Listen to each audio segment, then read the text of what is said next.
propaganda, because we at a point now where we can look at a movie full of white people killing each other and we don't see nothing wrong with it, but the minute you see a movie with black people killing each other, it becomes a topic of discussion. Conscious, only because you took a pause. Only because you took a pause. Only because you took a pause will I just interject, and I'm going to give it right back to you, sir. I don't want to interrupt. I just want to make it clear. I'm not referring to movies, because I agree with your point.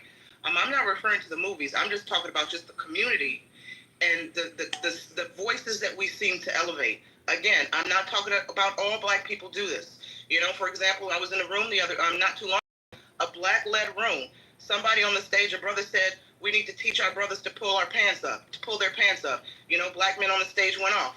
If black women tell other black women, keep your legs closed to married men, or keep your legs closed until you're married, stop having all these babies out of wedlock, build up, you know, do better for yourself, you know, don't depend on the system, you get attacked, right?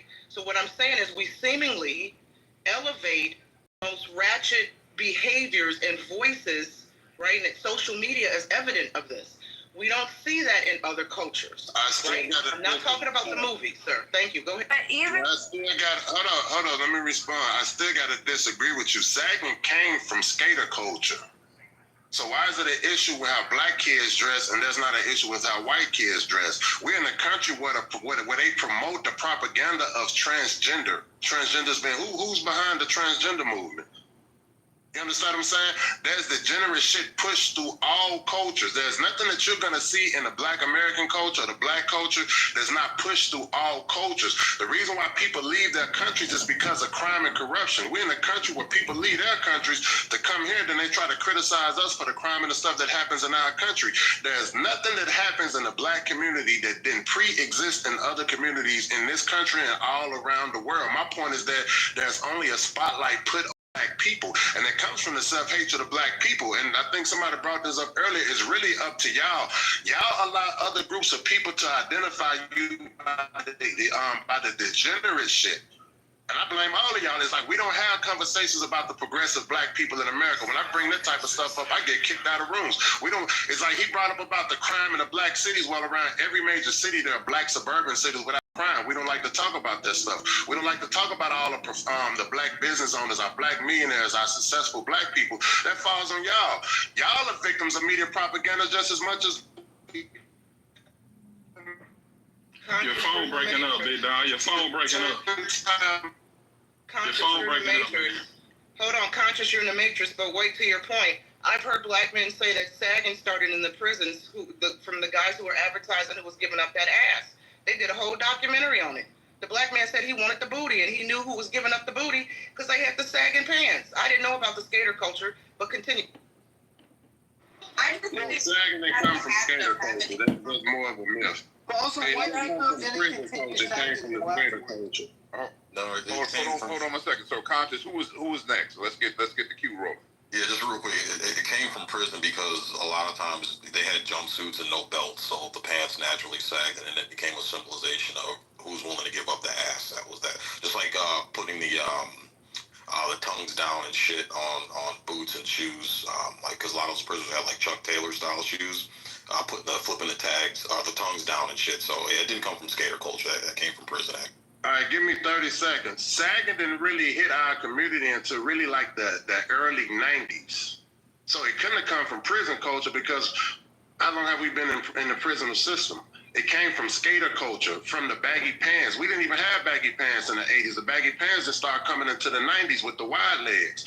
It came from skater culture. So that's not true because if you look at skateboard culture, look at the 80s, 90s, like Rodney Mullen. Rodney Mullen was a prominent skater. Let's look up the name Rodney Mullen. You'll see the styles that came from skaters. They typically wore really tight shorts and tight pants back in the 80s. So before and I know what you're talking about, Conscious, like the Jankos and shit like that, that came after.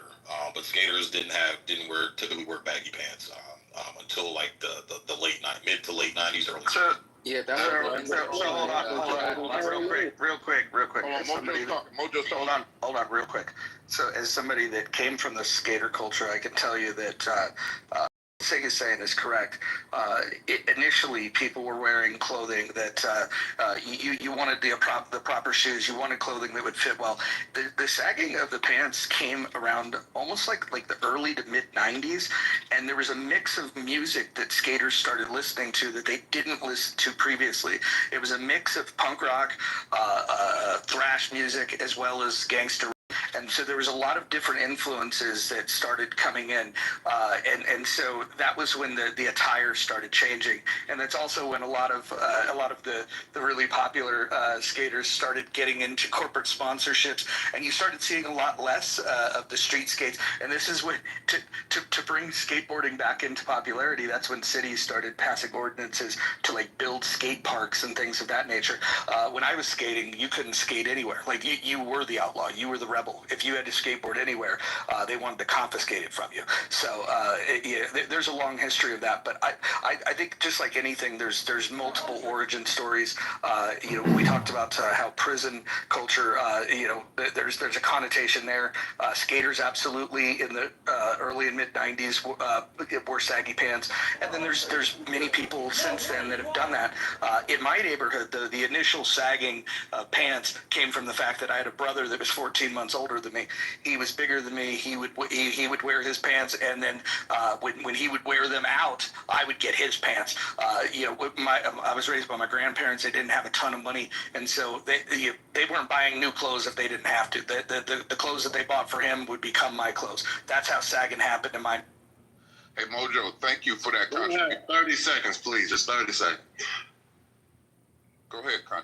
Yeah, and so what y'all just said, it still proves my point, because the point that I made is that sagging didn't hit the black community until the 90s, and it drifted over from the skater culture. We didn't have baggy pants. That's not what the baggy pants came from the skater.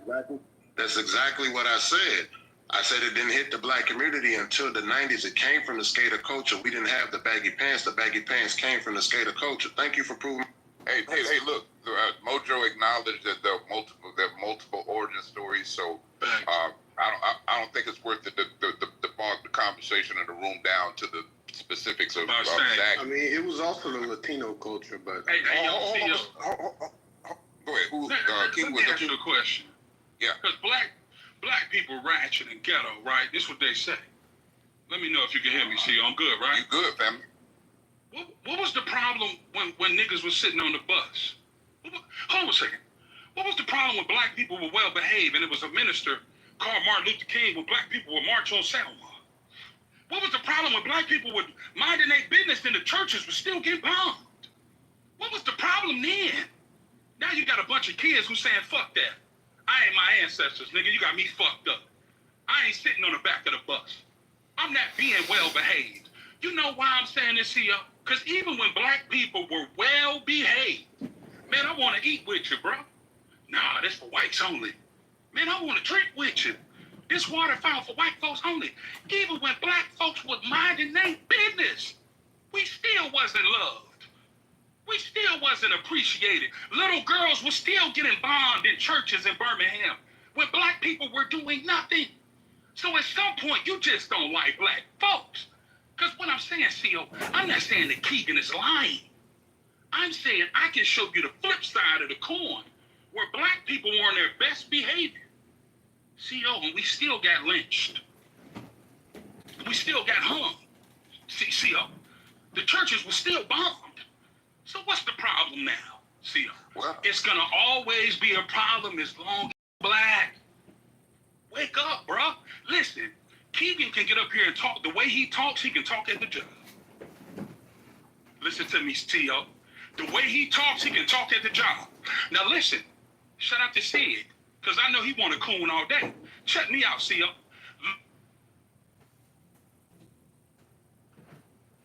That was passed where black women wear their natural hair to the workplace. Tell me that black people don't have to code switch at work to make white people feel more comfortable. Huh?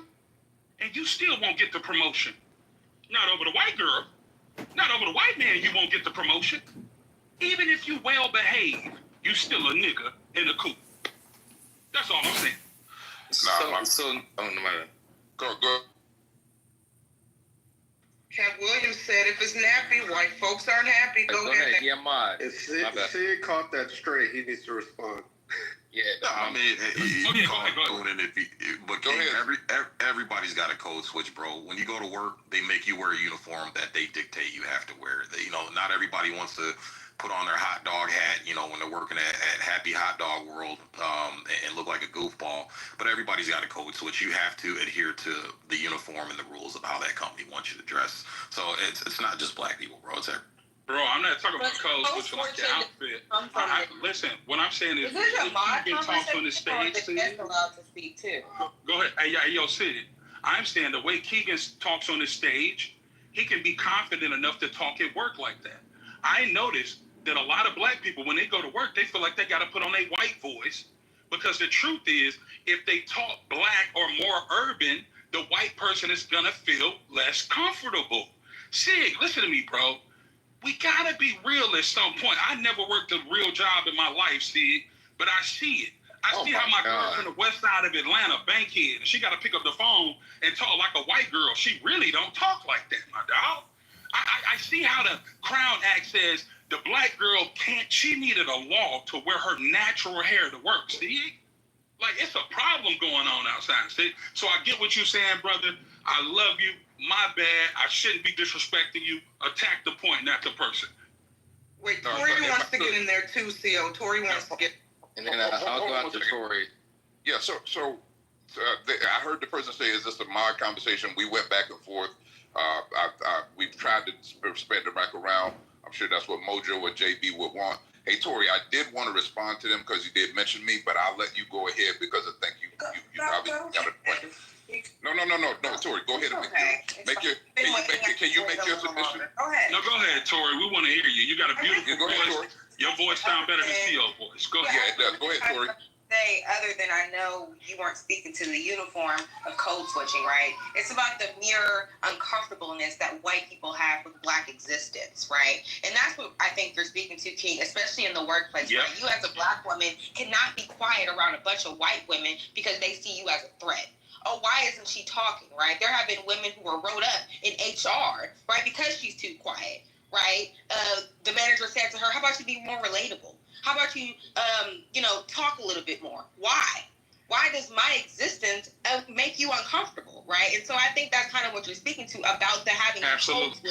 to appease and please them. Fuck that. I don't want to talk today, and that's just what the fuck it is. But this is what black women and black men go through in the workplace, having to deal with white women, especially, right? I think that white women are the most exhausting group of women when it comes to working with them, and it's unfortunate. And I'm sure, Tori, you don't mean. Hey, and Tori, I'm sure you don't mean every white woman, but in the context of who you're describing. Majority. I'll say majority. See, here he go trying to clean it up. See, you the problem. See, let her cook. No, hold on. You trying to clean it up and shit. No, hold on a second, though. King, I'm keeping. Man, I'm playing with you, man. Shut up. I know you are, but let me underscore this point on the serious note, man. I'm not trying to be funny or nothing, though. And I told one of the people that me and you just talked about this at one point, King, get into some offline about this, man. But we literally, and sometimes people might disagree with me. We have to make sure that we understand, especially when we're talking about politics and policy and government and regulations and laws.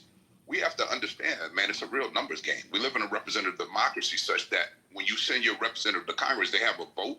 And these things matter, who they choose as judges, who they choose to run different departments, right? Who they choose to be the head of law enforcement, so forth and so on. So I think we have a responsibility not to continue alienating people who are allies to us. So for whatever it's worth, you know what I'm saying, white women aren't my issue. There's a certain mindset within that culture that might be socialized a specific way. So I just don't like saying stuff as white people this or black people this. So I'm going to push back on Keegan anytime he says black people. And I have to push back on us when we describe stuff as white people. White people, you said it yourself. That's not my problem. I rock with white people. It's just people with the mindset that's Keegan that are unrepentant and unredeemable sometimes, that don't want to evolve when they hear the new information. Those are the people who I have a problem with. I got a problem with ignorant ass people. So if you think that a black woman coming into the workplace speaking a language and wearing her hair is inconvenient and uncomfortable for the workplace, then I got a problem with your ignorant ass, whatever color you in. That's my point. Who's next? Wait, hold on, Theo. I think Cray wants to. Wait, who's that? Mrs. Clark. Okay, hold on. I know Cray wanted to go, but let me just say this before we give it to Cray and then Mrs. Clark. Let me just say this really quickly to Tori's point, because I saw some people in the chat kind of mocking, making fun of what she said. She's spot on. As silly and as ridiculous as that may have sound to some people, every black woman who's worked in corporate America would likely agree with this. We've all been on that receiving end, including myself, where you come to work and do your job, and when it's time for your performance report, you're hit with, are you angry? Are you mad? Because you don't talk. And they don't mean we don't talk that we're in the sense that we're not a team player, right? We're team players. We know how to coexist with our colleagues and contribute to the assignments and the tasks. But the fact that we sit there at our desk and silently do our jobs, and I've been working since I'm 14. When I became, moved to LA and started working in the corporate world at various studios and production companies, every time I had a performance report, high praises for my job and what I was doing, but I was always hit with, what's wrong? You're so quiet. And of course I can't say, bitch, because I'm doing my work. What the fuck you want me to do? There's this idea that for some odd reason is threatening for a black woman to just sit in her peace. Don't be a problem at work. Just do the job they hired you to do and go home. If we're not talking and cackling and at the water cooler gossiping, then there's a problem. Then they have to make a note of that in the performance review. And CO, to your point, I know he's on the phone. I can't say that this is a white issue, but all my bosses have been whites, and they're the ones who bring it up. So, I'm not going to blame white people, but they're the seniority. They're the ones, overseeing these positions and these performance review talks, and they're the ones who are like, listen, we've observed that you're not talking and you're not kiki and kakai and TT, and what's wrong, sis? You got an attitude? Is there a problem? No, bitch. I'm just here to work. Pay me my money, sign that check so I can go home. Thank you very much. Point taken. Go ahead. No, you got it. Who is it? Cray, then? Yeah. Cray, then Miss Clark, I think? Yeah, I think T wanted to speak before me. Okay, and Cray, I saw her come off the mic first, so I want her to Cray, speak, and then I'll speak then after. Miss Clark. Let's do Oh, no, you good, girl. You got it, girl. Go ahead, Cray. Okay. So yeah, I definitely do agree with Nye, because I definitely hear that a lot. I think two things kind of can be existent at the same time. I know with that bill that did pass in California, that was a big thing. I'm from California, so I definitely remember how big that actually was. So that definitely is true. I just think that for some people to kind of talk about corporate America, and they said admittedly that they've never had a real job, I don't think that some of these people should be talking about what goes on in corporate America when you've never even worked a real job before, because you're not even affected by that.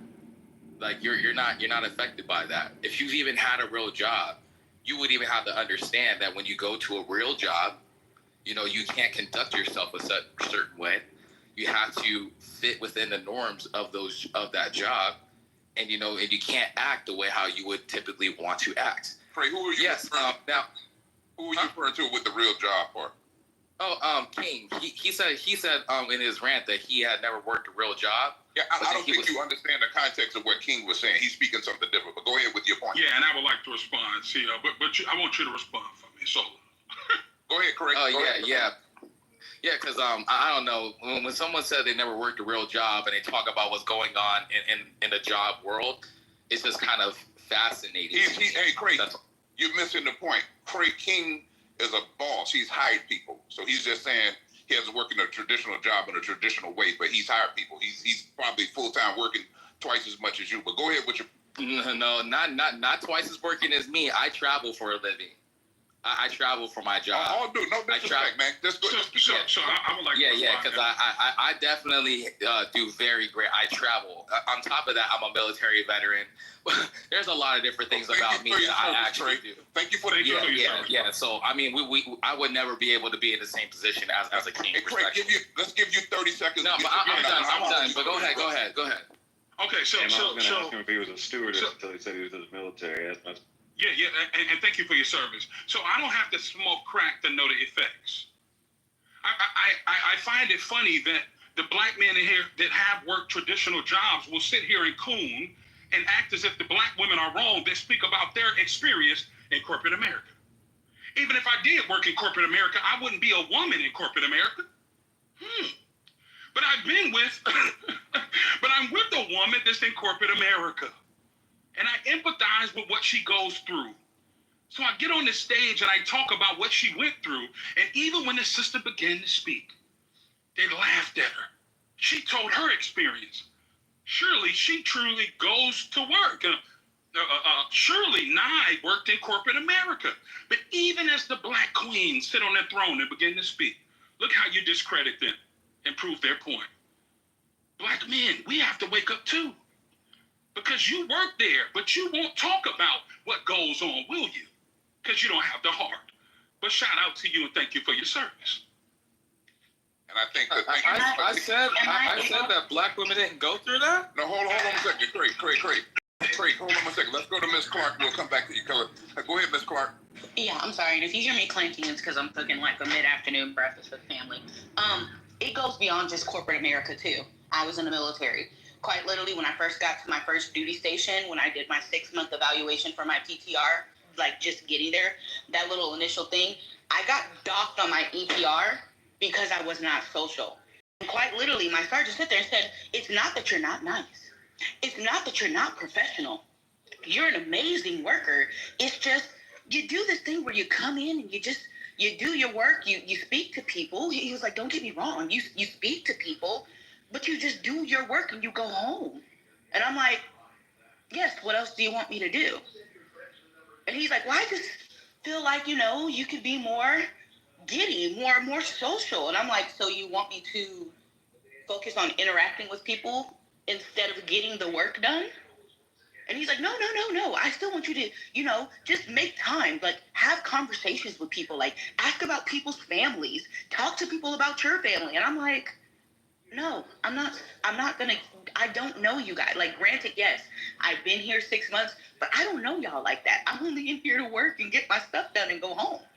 It goes well beyond just the corporate. Even when I first got my first job as a cashier and I was working, one of my evaluation EPRs, they still said the same thing. Oh, you're great. You scan people out. Your scan times are good. We haven't had a single complaint about your customer service. You're really nice. You're really attentive. It's just, you don't talk much.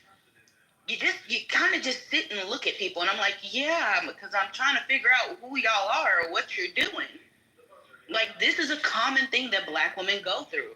Like, it is something that black women go through where even if, like I said, you can be doing your job to the utmost of your capabilities, they'll still want you to be social. I could be sitting and doing my work, and I distinctly remember times my sergeant would come by and touch me and be like, hey, are you okay? And I would be like, yeah, what's going on? And he'd be like, oh, no, it's just, you're just doing your work. And you're just quiet. And I'm like, yeah, I have headphones in. I'm focusing on getting things done. Is that a problem? He's like, no, it's just, I would have swore you were mad. And I'm like, why would you think that I'm mad? And he was like, well, you're not talking to people. And I'm like, okay, but why would you think I'm mad? I would ask him, is my face tuned up in a weird way? And he's like, no, it's just, you're not talking to people. Like, that was like a literal experience of mine. And it happened so many times. Hey, Ms. Clark, I could really quick for the next point. Hold on 1 second. I thank you for your service to the country, Mrs. Clark. And I'm so mad that you have to deal with that. But I just got to address a point. There was somebody that put a thumbs down and then a laughter on Ms. Clark while she was telling that story. Is that person on the stage, or does that person want to reveal themselves? Because I really want to know, when she was sharing the first part of her lived experience about what she was doing while she was working on defending the country And what would make somebody put a thumbs down on that? Does that person want to speak? Is that person on stage? Well, look at the remarks in the comments too. It's quite jarring. You know, it's black women are damned if they do, they're damned if they don't. If we're quiet at work and just do our job, then it's a problem. And if we speak, then you're too loud and you have an attitude. It's so strange. Someone in the chat said headphones at work is ghetto. Listen, sometimes you have a job where you have to put on headphones so you can concentrate, especially if you're editing, if you're writing, if you have to transcribe something. Sometimes you're trying to drown out the noise in the background. So now, if your job requires you to put on headphones and you're black, then it's ghetto. Yeah, and I did transcription. Like, I don't know about you. I work histology. One of the parts of that is transcribing. And that's what the doctors, when they go and they sit at the growth station and they say, hey, you know, today I got a GI specimen that measures 4.3 by 3.2 centimeters. It's easier to have headphones in where you can concentrate on what they're saying than the grainy ass fucking speakers and, you know, the goddamn processor beeping every 20 minutes. Quite literally, they allow us to wear headphones to transcribe. So it's like one of those things where it's like, you're doing your job and they'll come over and they'll be like, hey, what's wrong? And I'm like, nothing. I'm just transcribing Dr. Bronner's shit that he grossed this morning. Like, what's going on? Like, this is, and even in the chat, and I have no problem calling names. Hold on, where you at? Self-control was like, if you don't want to do that, then work at home. If you don't want to interact, work a job at home. My guy, not every job requires you to, like, this is what we say when we say damned if you do, damned if you don't, but these are the people that you work with. Hopefully this person isn't somebody's supervisor. Because as we're saying, it's not that the job's not getting done. It's not even that the job's not getting done well. You're putting out immaculate work, but because they feel like you should be performative for them, it's a problem. And you know what's also interesting, and I hate to even make this person, but it kind of reminds me as well about black men not telling black women to smile, right? Because the sheer uncomfortableness of your, I guess, just bland face in public is uncomfortable. So I kind of can see where they may have gotten it from, because it all just brought up these different things. Like, I deal with that as well. It's like, you know, black men, and, you know, have to smile, and, you know, you just not even probably having an attitude. You just probably thinking about something that is showing on your face. And so I think all that shit kind of plays and goes together. Wait, really quickly. Hold on, really quickly. Hold on 1 second. Let's get a cue. Who? Go ahead. Who said? Let me just say really quickly. Why do we have, to a point that was raised, why do we, when we come to work, and this is for everybody, black, white, male, female, when we come to work, why do we have to personalize our experience with our coworkers? Why do I give a damn what anybody's personal life is like? Because you know what that does? That opens the door for them now to expect you to overshare details about your personal life. And you know what that does? Leads to office gossip. And you know what that does? Let something about your personal life get back to the manager or HR, then you're distracting, you're disruptive, and you probably will be out the door. People are too judgmental. Why do we have to overshare or even pry about people's personal life at work? Just like they say, keep religion out of the workspace, keep politics out of the workspace. Why do I now have to come to work, do my job, and then check in with my coworkers' psyche and their personal life? Are you okay? What was your life like? What did you eat last night? Where did kids go to school? Did you go to church? Nobody gives a fuck. No, and everybody in the chat who thinks, y'all don't care. Come up on the stage and tell us the last time you went to work and started a Q&A section with your coworker about their personal life. You don't do it. Well, here's the thing. What's wrong with being personal? You please, and Leroy to the queue. Thank you. Who wants to jump on the queue? Yeah, Leroy. Okay, go ahead. Can I go after Leroy? Hold on a second. Let's make sure that we're respecting the ladies while we're on this point. Was there any lady that didn't get an opportunity to add on? Somebody said quickly, what's wrong with being personal? Describe personal. If I come into the job and say, hey, so-and-so, good morning, how you doing? Did you catch that movie over the weekend? Right? Did you watch the season premiere of that new show? What did you think of the score of that game last night? Above and beyond that, what are we defining as personal in the workspace? Right. You're basically exposing yourself, your truth. They really what they want to know if the stereotypes are true. They want to know what's going on in your life. Are you a single baby mama? Are you struggling? Because then when they know all that information, they become passive aggressive. oh, do you need anything? I know you have the kids. And it's just like, no, we're actually well taken care of. You know, they start with this passive aggressive overanalyzing shit. They bring you shit to work, donating canned goods. You know, it's weird how they treat you. You know, so yeah, they just want you to overexpose yourself. It's the prying into like they want to know, like how Tori said, is your husband being faithful to you? You're not ranting about how horrible or anything about your life. If you come to work and you don't really express or tell intimate details of your life, then they're like, why are you not being personal? Because quite literally, like I said, even in my military, when I was in the military, I gave up no personal information about my family. Yeah, you knew I had a mom. Yeah, I would speak on my sister, but that's it. You didn't know anything about the woes that was going on. The most you knew was when my grandmother died, and I said, hey, I got to take off because my grandmother died. I'm not about to tell you, oh, my grandmother's in the hospital because she has 6 hernia sacks and like, no. I love that the people in the comments are triggered because black women are speaking. Shout out to black women speaking. They so beautiful. Shout out to black women. And they got the people. They're so triggered that black women are speaking about their lived experiences, especially on the workplace. Shout out to being triggered. Shout out to triggered. And welcome back to JB. I want to say happy birthday to him too. It's his clubhouse birthday show. Thank you. You could shout out my Cash App and my bio. Believe that. Shout out to the Cash App and the bio. Jay Brooklyn.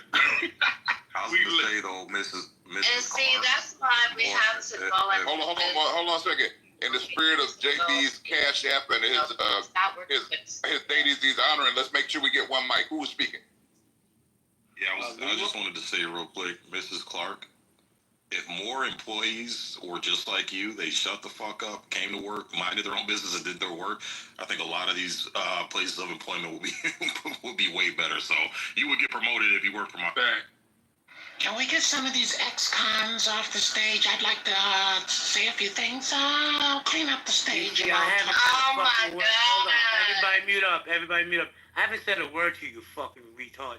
But you know what? I'm not only fucking throwing you out, I'm gonna block you, you fucking dummy. Back to you guys. Can I go next? Yo, it's funny. May I go next? I did want to Absolutely. Go ahead, bro. Go ahead. Is that Leroy didn't get a voice? As long as the ladies have finished saying what they were saying, I thought that point was important. So did I'm sure Sig King and everybody that's moderated on stage, including JK and Podo. Hold on, see, before we get lost, what was the brother that said I never worked before? I couldn't speak on it. When the sister spoke, and she's been in the service and everything, I didn't hear a rebuttal of what she was saying. Is he still here, Sia? I don't even remember who that was. Oh, okay, I don't either. It was Cray. I don't see him on the stage. Oh, he left. Oh, okay. I appreciate that. Hey, Leroy, did you have something to add to the combo, my brother? I hear you, King. Yes, what I'd like to do at this moment was give a nod to our ancestors. I made an agreement with my ancestors that I would join the universe in making them so proud for what we have accomplished and for what we have become. Juneteenth started in 1865. But in the 1800s, we had tons of black businesses flourishing that service white and black people. Let's go back to 1672. During the period of revolts. We know in Virginia that featured the slaves in small armed bands raided nearby towns hoping to convince others to join them. 1712 in New York City, slave plot rebellions. Stony South in New York. Why is that important? Because Abraham Lincoln said, I'm only going to free the slaves in the state of rebellion. If I didn't have to free one slave, I wouldn't. Let's go to 1829. Education was fed by slave owners because slaves might read of their natural right. You see, for me this day, I celebrate the black woman and the black man because I want you to know one thing.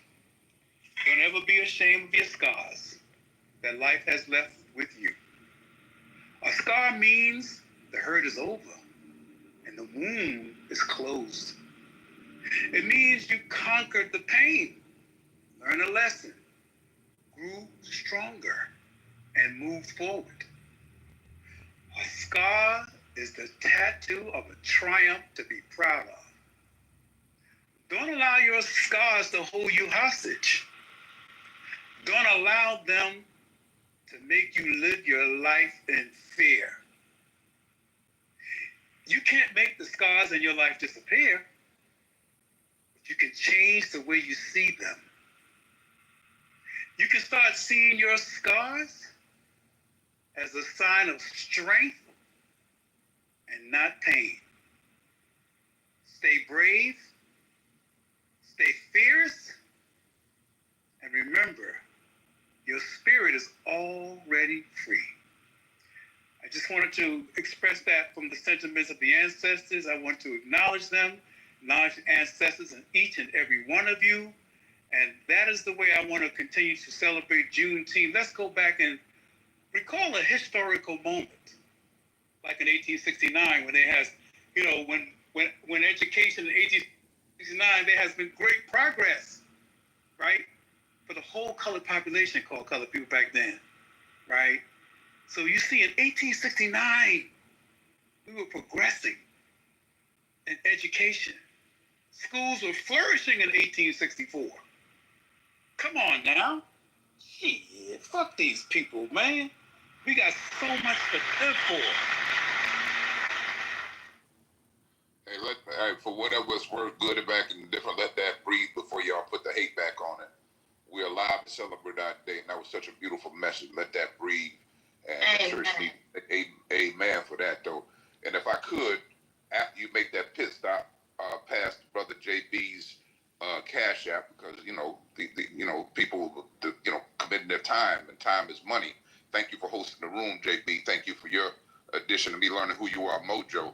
But also, after you guys make that pit stop by his Cash App, man, stop by and Google Leroy Campbell, man, because hey, and don't put me out there, Leroy, but Leroy, I have his art on my wall. He's one of the most prolific artists of the culture of the world, and his art speaks to this existence and this reality.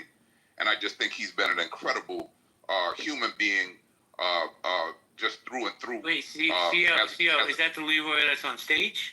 The Leroy that's on stage is a world-renowned. I had no idea. I've spoken to this man 50 times. Good dude. Get it, CO. Leroy is nothing but the truth, JB. I literally have his art on a wall in one of my rooms, and have met him several times on a cruise that we frequented, for whatever that's worth, man. So, mad respect for you, Leroy. Hey, Leroy, I'm going to inbox you. I actually tried to find an old number that I had and text you when I saw you on the app last time, brother. But thank you for being who you already are, always been, man, my brother. You know what I'm saying? Take your love and blessings, man. That's what we do. All right, say less. All right, anybody else want to add to the conversation in the spirit of Leroy? Can we have a 5-minute moratorium in this room on hate and just speak on anything that could be productive or positive about the day that he just spiritually uplifted? Anybody want to add that before y'all jump back into the traditional hate mantras and all that kind of stuff? The problem with what he said was... Right. Before we go there. And I'd just shout out to everyone related to, and also the people of Jamaica, just in general. And here's to getting rid of the monarchy and getting in a proper republic, hopefully by the end of next year. And thank you so much, everyone. Everyone's so lovely in this room. It's really, really nice. I'm the loveliest. And yeah, otherwise, power to the people, I guess, yeah. I would like to respond to Miss Clark because I was one of the people that reacted with the laugh emoji. And it wasn't because I was laughing at your story, Miss Clark. It was because it deeply connects with me.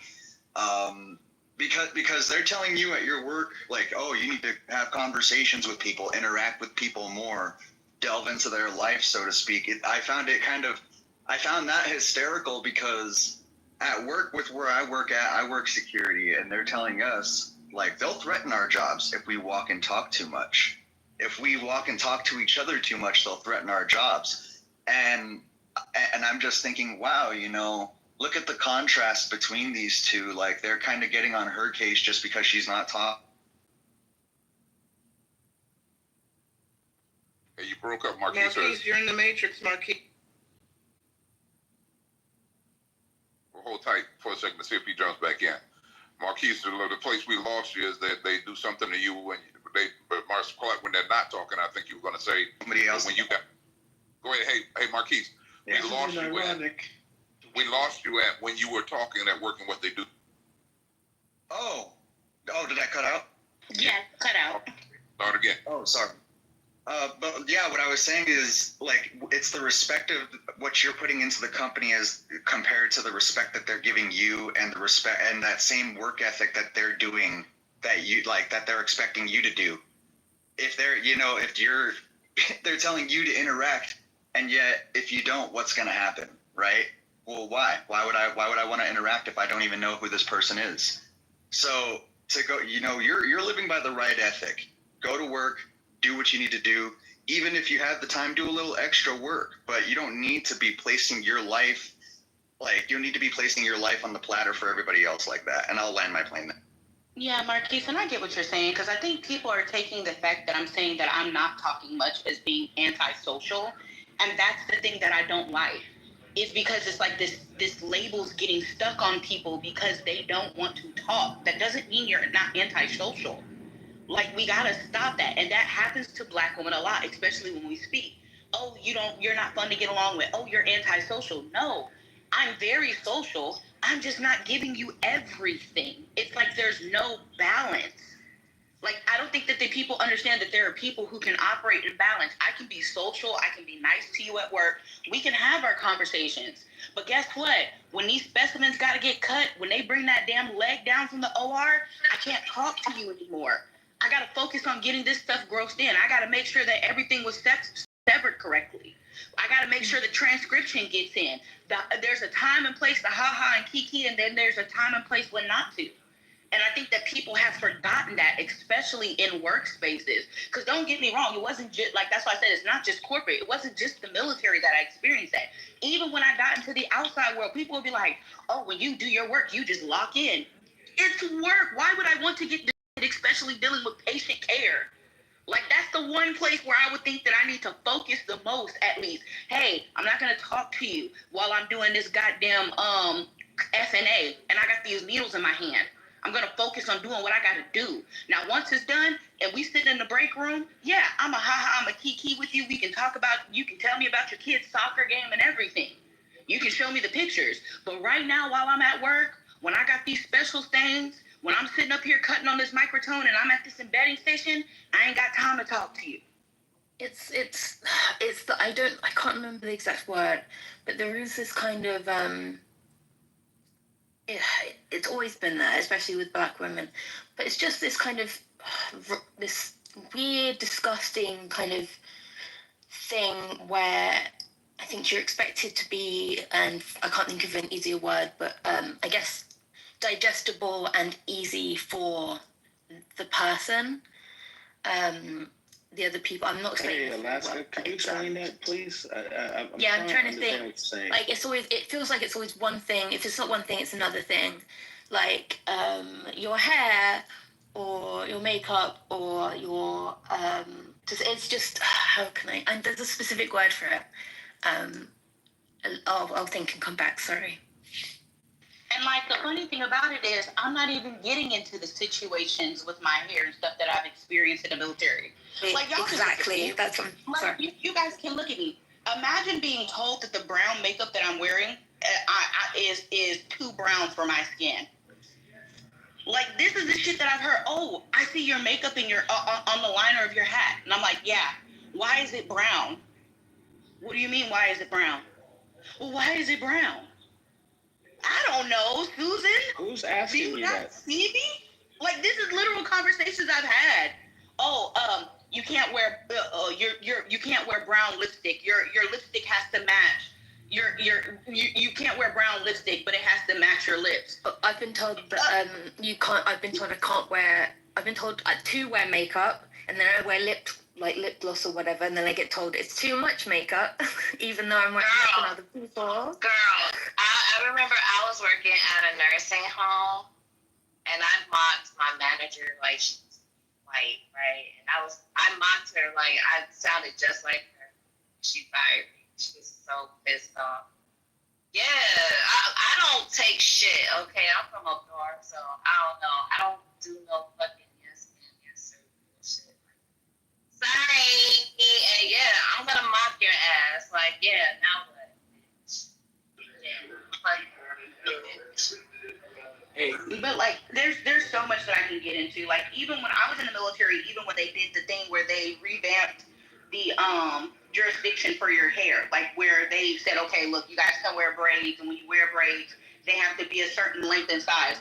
There was a lady on our base who was an officer's wife. She was a black woman, and she used to braid every black woman's hair on base because she braided it within regulation. Still got shit for it. I remember one time my supervisor told me that, my braids are nice, but they could be a bit more professional. And I was like, okay, how can I make them more professional? Couldn't tell me.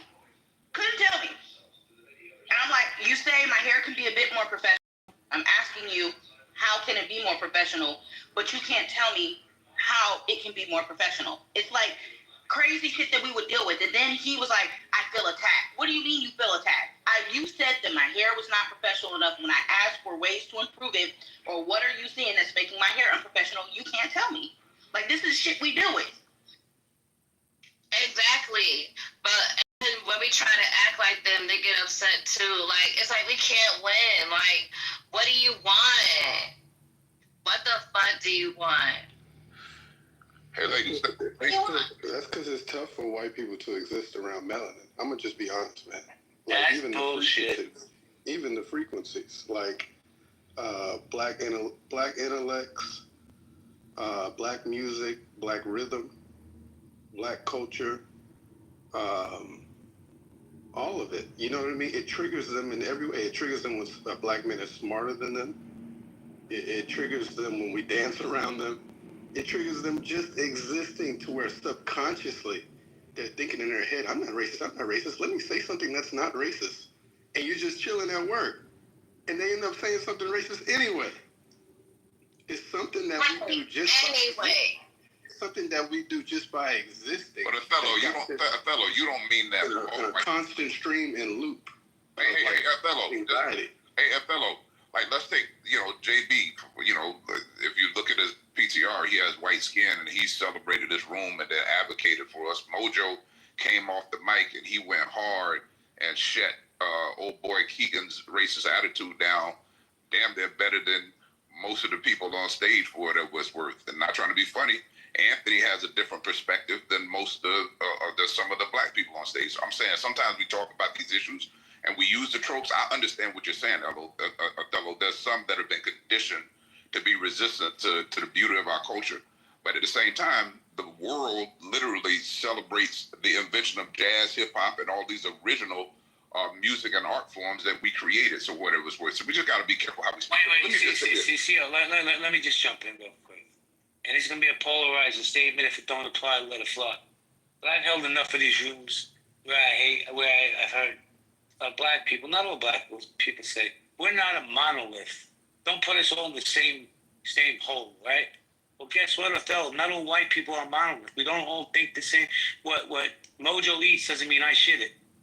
So I just wanted to say that. Well, JB, I thought you were Jewish.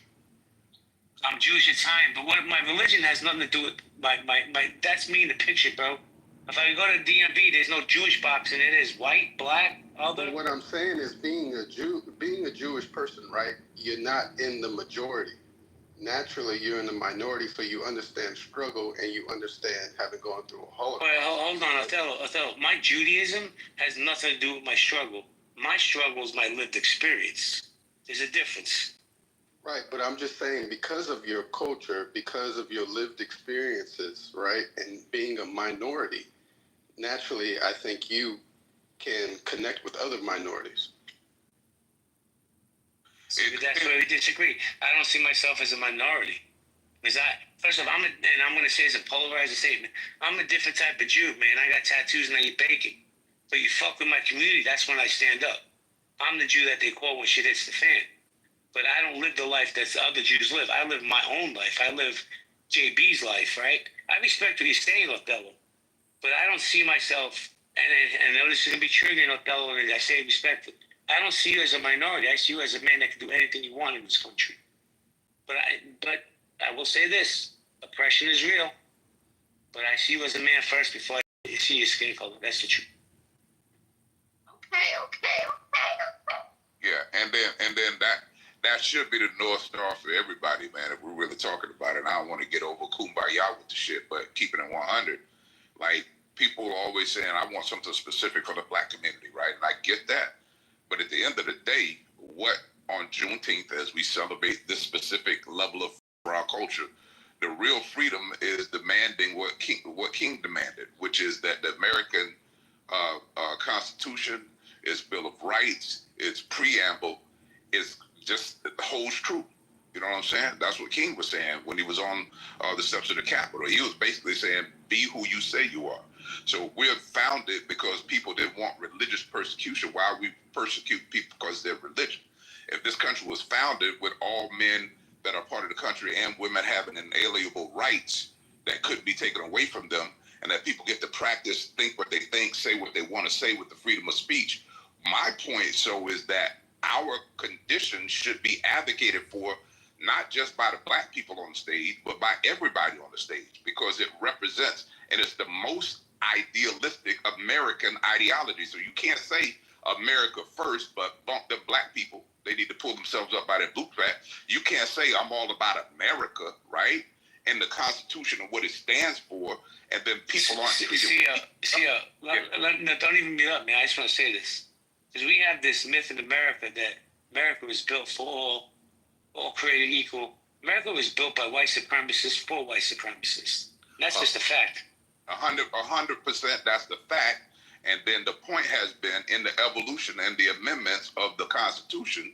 What I'm saying is, in the ideal and the perfecting of the Union, which is supposed to be the point, our consistent progress has to be consumed with all Americans wanting shit to be fair for everybody. So Ms. Clark isn't saying she wants some special whites at work. She just wants her culture considered, and that her hair is different and her attitude and temperament might be different. She might not normally relate to the norm in that workplace. It doesn't mean she's anti that workplace as she's defending the country. My point is, and I'll close here, the ideals that people of color, and not trying to be funny, Latinos, Jewish people, Indians, whoever, we're all saying, America, be who you say you are. Appreciate the diversity of thought. Yes, we understand that this country was created in a specific way, but every amendment thereafter said something different. Let's not revert back. Let's move forward in the perfection of the Union. So I'm just saying, why the hell isn't everybody, no matter what that damn color you are, advocating that the people who you have to hear complain are actually asking for American ideals? Or when Keegan was on stage, he was talking about 42 and all these movies and how sick he is of watching these black movies. Why can't those be American stories? That's all I'm just saying. The myth of absence is a problem. When you teach people that we weren't a part of defending this country, of building this country, of already being this lane, when you teach people false history, then you falsely demonize a culture that doesn't deserve it. And the way to change this shit is stop the way that we're talking about it and stop the way that we're teaching the BS side of history. Don't do nothing special for black people. Just do something special for America as being who you say you're supposed to be. I'll land there. But I just want to say this, though. I mean, again, we got to remember, America was founded by Anglo-Saxon whites. It's a predominantly white country. It's like going to Yankee Stadium as a Red Sox fan and saying, oh, how come we're not, talking more about Red Sox here at Yankee Stadium? Because it's fucking Yankee Stadium. So you're going to hear more about Yankees, and you might see a blip on the radar about, some of the games and maybe some of the beef with the Red Sox, but it's Yankee Stadium, so it's predominantly going to be about the Yankees. Well, but the difference between the Yankee Stadium in America is that America... Ty, please. My bad, I didn't hear you. You're a little low. No problem. I'm not giving you a hard... It's all good. I'm not giving you a hard time. So what I was going to say is this, man. Yeah, America was founded by whoever it was founded by, right? When we talk about the ideals of this country, what this country stands for, what it aspires to, like the ideals of what this country's about. It's not, people are infallible, but judge the country by its ideals, all right? Judge a country by what it's striving for. It's the most amazing country in the history of the known universe. Yeah, I was going to say the difference between the example that you gave, Sig, and actually America is that, kind of like Anthony said, the idea is what was put on paper. When you go to a Yankees game, they don't say, hey, all teams are created equal and we're all going to get the equal chance to score. No, that's not what they do when you go to the games. It's, hey, we're the Yankees. We're gonna whoop the fucking whatever team you said ass. That's usually what's going on. It's a competitive atmosphere. It's not an equal atmosphere. America set the tone on paper for it to be an equal atmosphere. That's the difference. So that example really didn't stick. It's sticking and slid right down the wall. No. It actually sticks because of equal opportunity. The Yankees still allow the Red Sox to come in their stadium and equally compete. I think where a lot of people are getting the misnomer is they want equal outcome. And that's not what the promise is. The promise is only equal opportunity. But exactly. It's that they agreed to compete, though. There was an agreement to compete. It wasn't, hey, I'm going to bring all these people over here and now force you to work, and then I'm going to take away that forced work and give you nothing, and then now tell you to go ahead and try to get an equal outcome as me. But I've already done up the scoreboard on you. You see, every example that you give, I can have another one that's going to equally combat it, even worse. So this is idea. This one, real quick, Ms. Clark. There's this idea that in America, all white people are rich, and they've upped the scoreboard. It's nonsense. 10% of the population controls over 50% of the wealth. So you this is a complete misnomer, and people think that life should be fair. It's a nice thought, but life will never be fair. Life is inherently unfair. The best you can pray for is an opportunity. Anthony, that's the best you can pray for. Anthony, let me ask you a question, man. And I agree with you. Life is unfair. But do you think it's unfair for some people more so than others? Keep it real. So I don't even understand the question, JB. I think it's either fair or it's unfair. And if this degree of unfairness, you're being obtuse. No, respectfully, I don't understand the question. JB, everyone that I know that's doing well, it's because of their choices. Everyone that I know that's not doing well, it's because of their choices. In this unfair environment, I just don't understand the question. I understand the question, JB. What do you think, Ken? Was it a bad question or was it an honest question? I think it was an honest question. Can you repeat it? Sorry. I understand. Yeah, I understand the question. I want to give it to Ms. Clark before I respond. How do you guys measure the degrees of fairness? That's if we could let Ms. Clark. Let Ms. Clark respond. I just was just speaking out loud, bro. I just don't understand. No, I get it. Conceptual unfairness. That's all. I get it. The thing is this: you're like a black-white supremacist. So I get it. Like you like to protect whiteness. And I get it. JB is just asking you, is it unfair for some people, bro? This is not rocket science, man. I mean, even as JB the brother means well. He's a genuine person. Hold on 1 second. Even as the brother time begins to speak, to tell you the history, you and Sid continuously go against this black man he's not saying you're wrong. He's just saying acknowledge the history. Do you know black people were enslaved longer than they've been free? So when JB gets off the mic and asks you a question, right, that's really in defense of black people, here you go, shucking and jiving again, doing the coon dance, and I get it, and I like you, Anthony. But King, you're factually incorrect about what you said. You're factually incorrect. I know you're mad at me. Go ahead, man. No, I'm not. I'm not giving you no negative energy. Okay, thank you, we're good. I'm just saying to you that you're factually incorrect. That's all I said.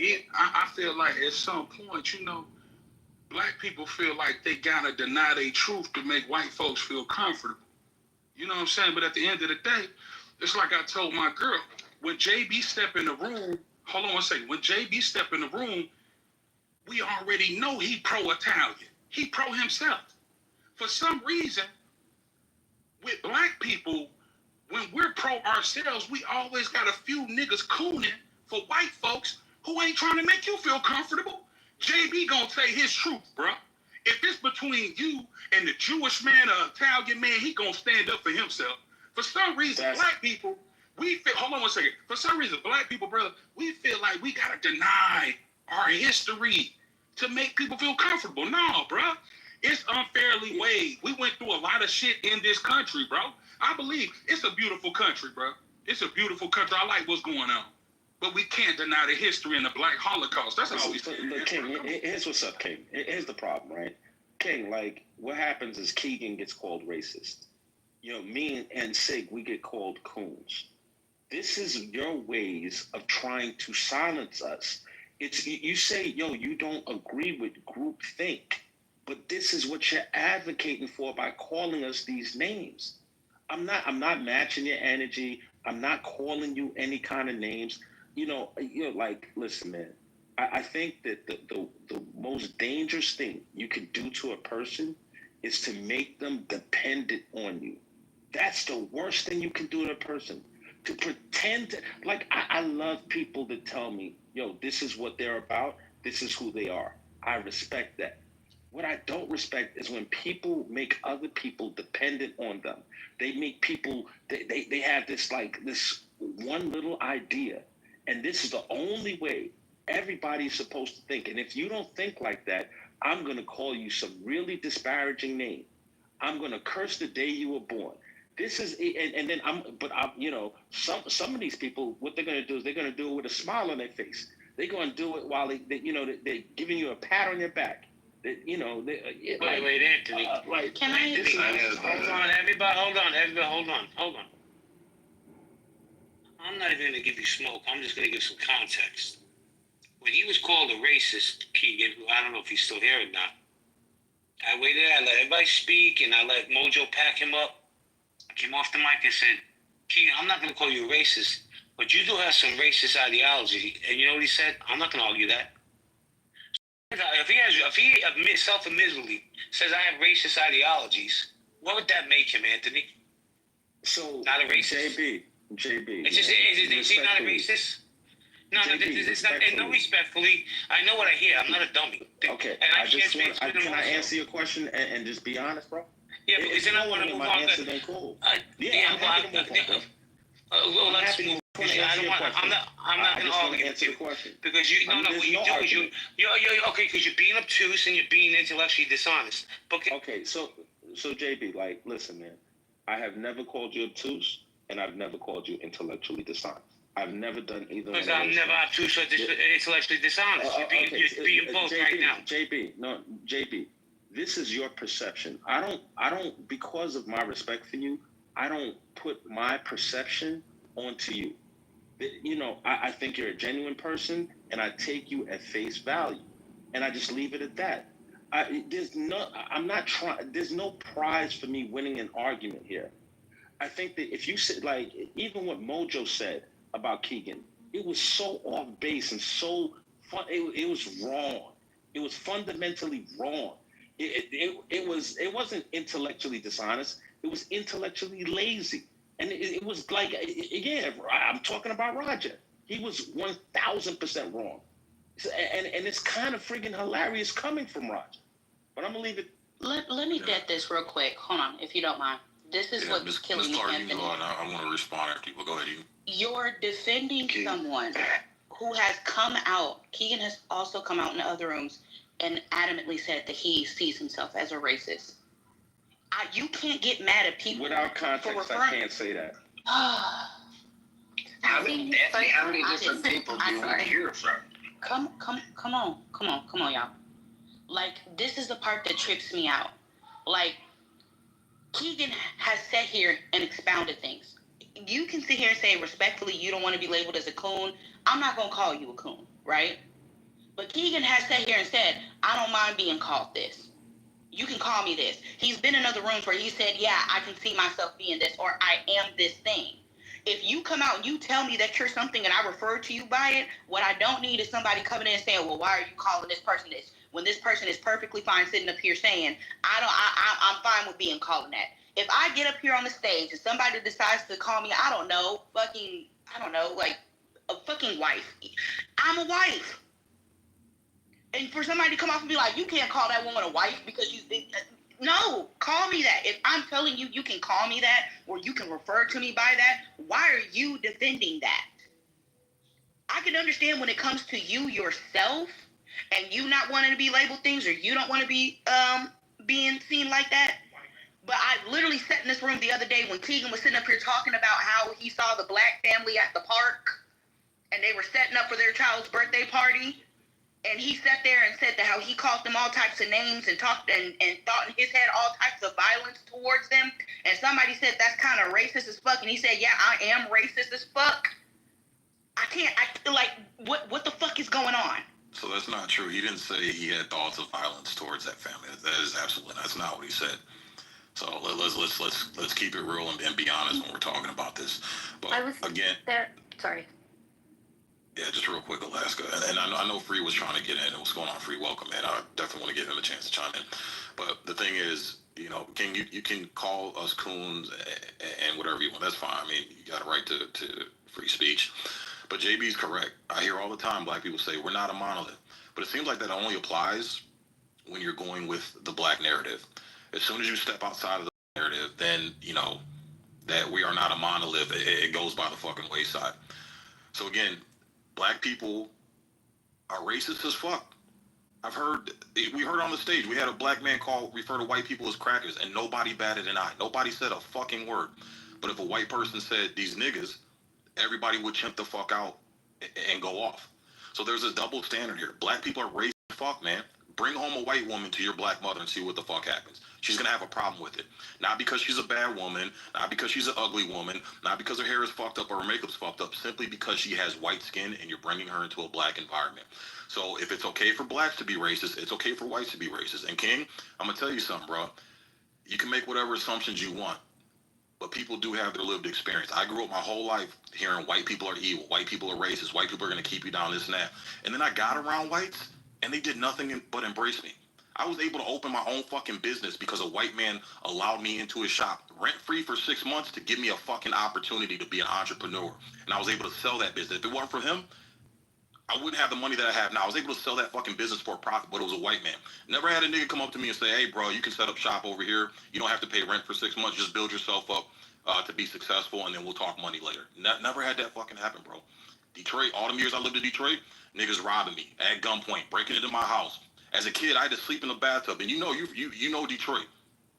Finkel and fucking Pinehurst, 7 Mile and Livernois. You know that area, King. You know how rough that fucking area is. Yeah. Had to sleep in a fucking bathtub every fucking night because the niggas was shooting. Wake up to go downstairs and go to school to go to the bus stop. Fucking dead niggas, police tape all around because niggas shot other niggas. Dead bodies laying on the fucking ground. This is what I had to witness as a child fucking growing up. So it wasn't white people that were shooting and killing niggas. It wasn't white people that made me have to sleep in a fucking bathtub at night because straight bullets were flying every fucking night. I move around white people that I've been told were evil and racist and hated me. They've done nothing but embrace me and help give me opportunities because they weren't looking at my skin color. They were looking at my character. So that's where some of us are coming from, King. It's not just a coon. Hey, yo, can I respond to that, JB? Can I respond real quick before I go to the... Yeah, hold on, Ms.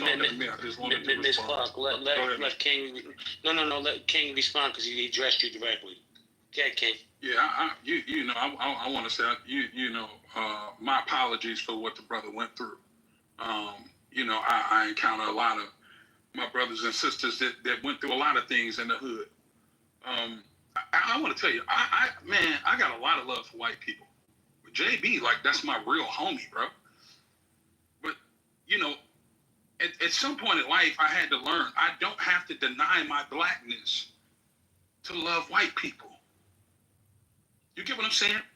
And when I sit here and I hear brothers like you overlook redlining and things that happen to black people, it's almost like you feel like you have to deny yourself to make somebody feel comfortable. So when I'm saying the things like the cooning and stuff like that, I'm really advocating for the kid that you were, bro. To say, he still exists.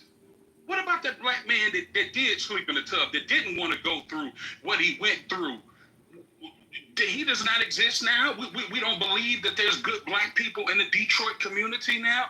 That young black boy that had to get that opportunity from that white man, he doesn't deserve to know that black excellence exists. He doesn't deserve to look in the mirror and love himself.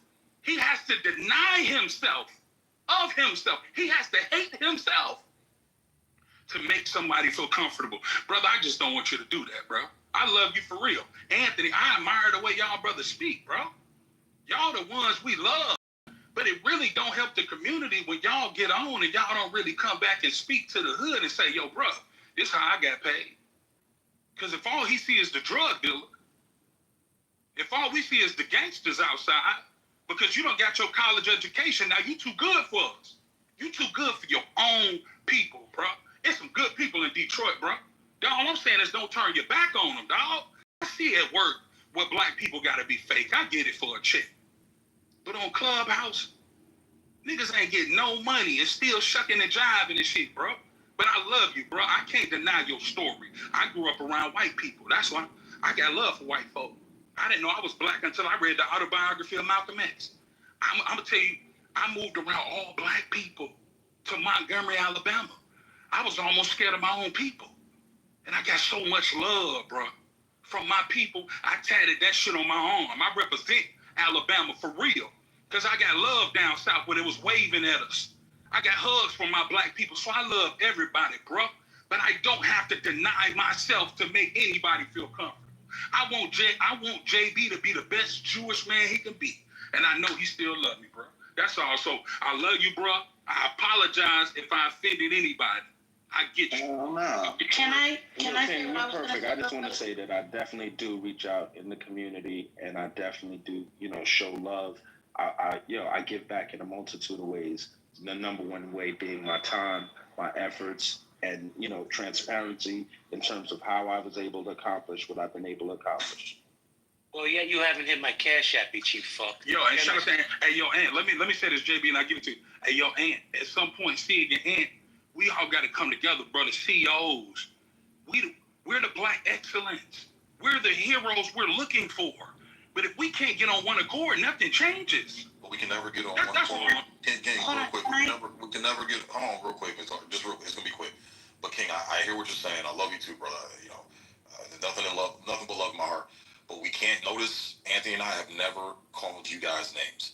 Never disparaged your point. We may disagree, but we've never disparaged your point or point of view. But we haven't got that same respect in return. So we can't get on one accord if the respect isn't flowing. That's true. Now, Anthony apologized, but Anthony called me a bunch of names when he first met me. But we you know how that wait, everybody, hold on, and please. we're good. Hold on, please. Respectfully, Miss Clough has been waiting, and she's threatened me in the back channel. She's going to choke me. I didn't hide. Don't say that. I did not say that. Okay, so for me, sitting up here listening, I think that, this is what gets to me. Sig, I can feel you. I can understand your plight and where you came from. Congratulations, you grew up in the inner city. I think that people tend to think that people are bad when it's just you're in a bad area.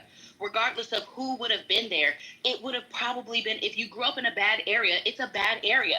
I live here in Mobile, right? If I take my ass to Pritchard, I'm going to face a lot of fucking gun violence and threats from, guess what? Black people. But if I take my ass over across the ways to Mancha, Alabama, guess what? They have high fucking gun violence out there. And it's a bunch of fucking white people. If I move my ass out there, it's all about proximity. If I move my ass out there around a bunch of white people who are committing crime and it's a bad area, guess who are going to be the people who are perpetrating crime against me? A bunch of fucking white people. Just like if I move my happy black ass over to Pritchard, where there's a fucking high crime rate and it's a bad area, the people who are going to be perpetuating violence against me is going to be black people.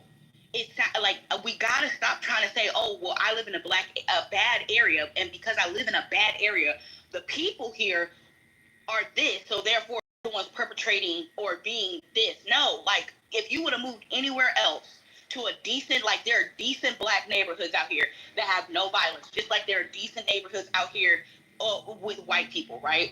And granted, I can understand, yes, your parents probably shouldn't have drilled into you realistically that, oh, white people are racist, all this other shit, They could teach you to be cautious, which is, I think, It's like the pendulum. We swing too far to the right, we swing too far to the left, a bunch of overcorrection, right?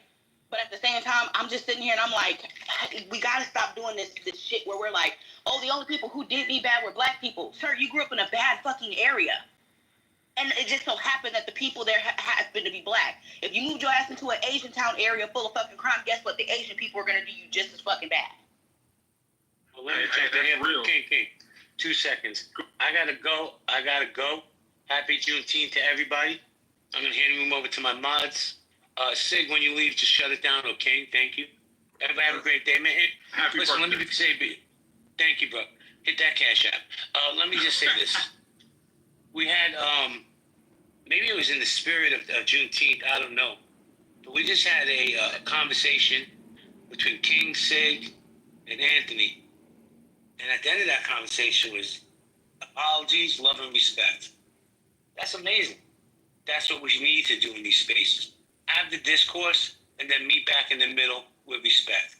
Man, I love my mods. Guys, have a great day. I'll speak to you soon. No problem. I know the mods have been, we kind of been hogging the stage. So I just want to say one thing to Miss Clark, because I really like her. You know, I got to keep it real. When I was around all white people when I growing up, my problem was black people. Even though it was only a few black families. Then I moved to Montgomery, the hood. And my black experience was good. I got a lot of love. But I tell you, when you deal with black folks who really from the mud for real, who really from the ghettos and really grew up in that shit, they talk different. A lot of them talk like Sid. Especially if they went to school or tried to make their way out, they really talk like that. Like my girl from the west side of Atlanta, Bankhead, the worst part, she talked kind of like Sid. And I got to talk to her every day to say, nah, baby, believe in that black girl you was when you was growing up. But she say, you don't know what I went through. And she right. I don't know what she went through. And sometimes I got to be real. Sometimes we have audacity because I didn't start out that way. I was in Ohio around white people. Then I moved around all black people. They started out around all black folks. You know what I'm saying? So I can't take nothing away from his experience. I grew up with a father from Detroit. I didn't understand why he was mean mugging. Nigga, we in the suburb. What's wrong with you? But he from Detroit. It was a different experience. You know what I'm saying? I'm keeping it real. He from Detroit. What you get what I'm saying? So what I'm saying is sometimes we have audacity. Some black people have audacity because they did have a better upbringing to tell people who was really in the ghettos, in the mud, getting shot at, fucked up, and they just wanted to be better people. That, you know what, bro? You gotta love us more than the love you got when you grew up. Why don't you just move around more black people? She had probably lived a more blacker life than all of us. But sometimes the result of black people terrorizing each other is sick. I don't agree with it, but I gotta understand my brother. Just the same way I gotta understand my girl. I'm keeping it real with you, Sid. I tell you for real. But bro, my girl from Bankhead, come to Atlanta. Go to the west side. Go to where they go to the bluff. She really from the slums. And she ain't really trying to hear all that black shit I be talking. I really gotta massage her mind and understand her to find some type of balance here to make her love herself again, bro. That's real talk. So shout out. That movie was good, Snow on the Bluff. That was a pretty... Yeah, Snow on the Bluff. Hey, you know what's going on. You know what the fuck going on. Hell yeah. All right, well, let's open up the stage, man. I know Free, what's going on, Free? I know you wanted to chime in. I think Alaska, you wanted to chime in too. Joe B's new on stage. Jody, welcome. Cool C. I want to give some of you guys an opportunity to speak. So we'll start with Free, and then you guys, you new people on the stage. Well, yo, Free, you there? Okay, anybody else wants to go? Joe B, Jody, Cool C. Oh, I was like Free's back. I just had a short... Oh, do you want to go? I just had a short point. Yeah, we got some brand new people. Oh, okay. Well, Free's going to yield his mic to you, Alaska. Go ahead, and then Free, and then we can open it up. Thank you so much. Welcome new people as well. Yeah, just to say as well, when we talk about areas being bad, it's really important to also look into why those areas are bad. Usually it's because of historical...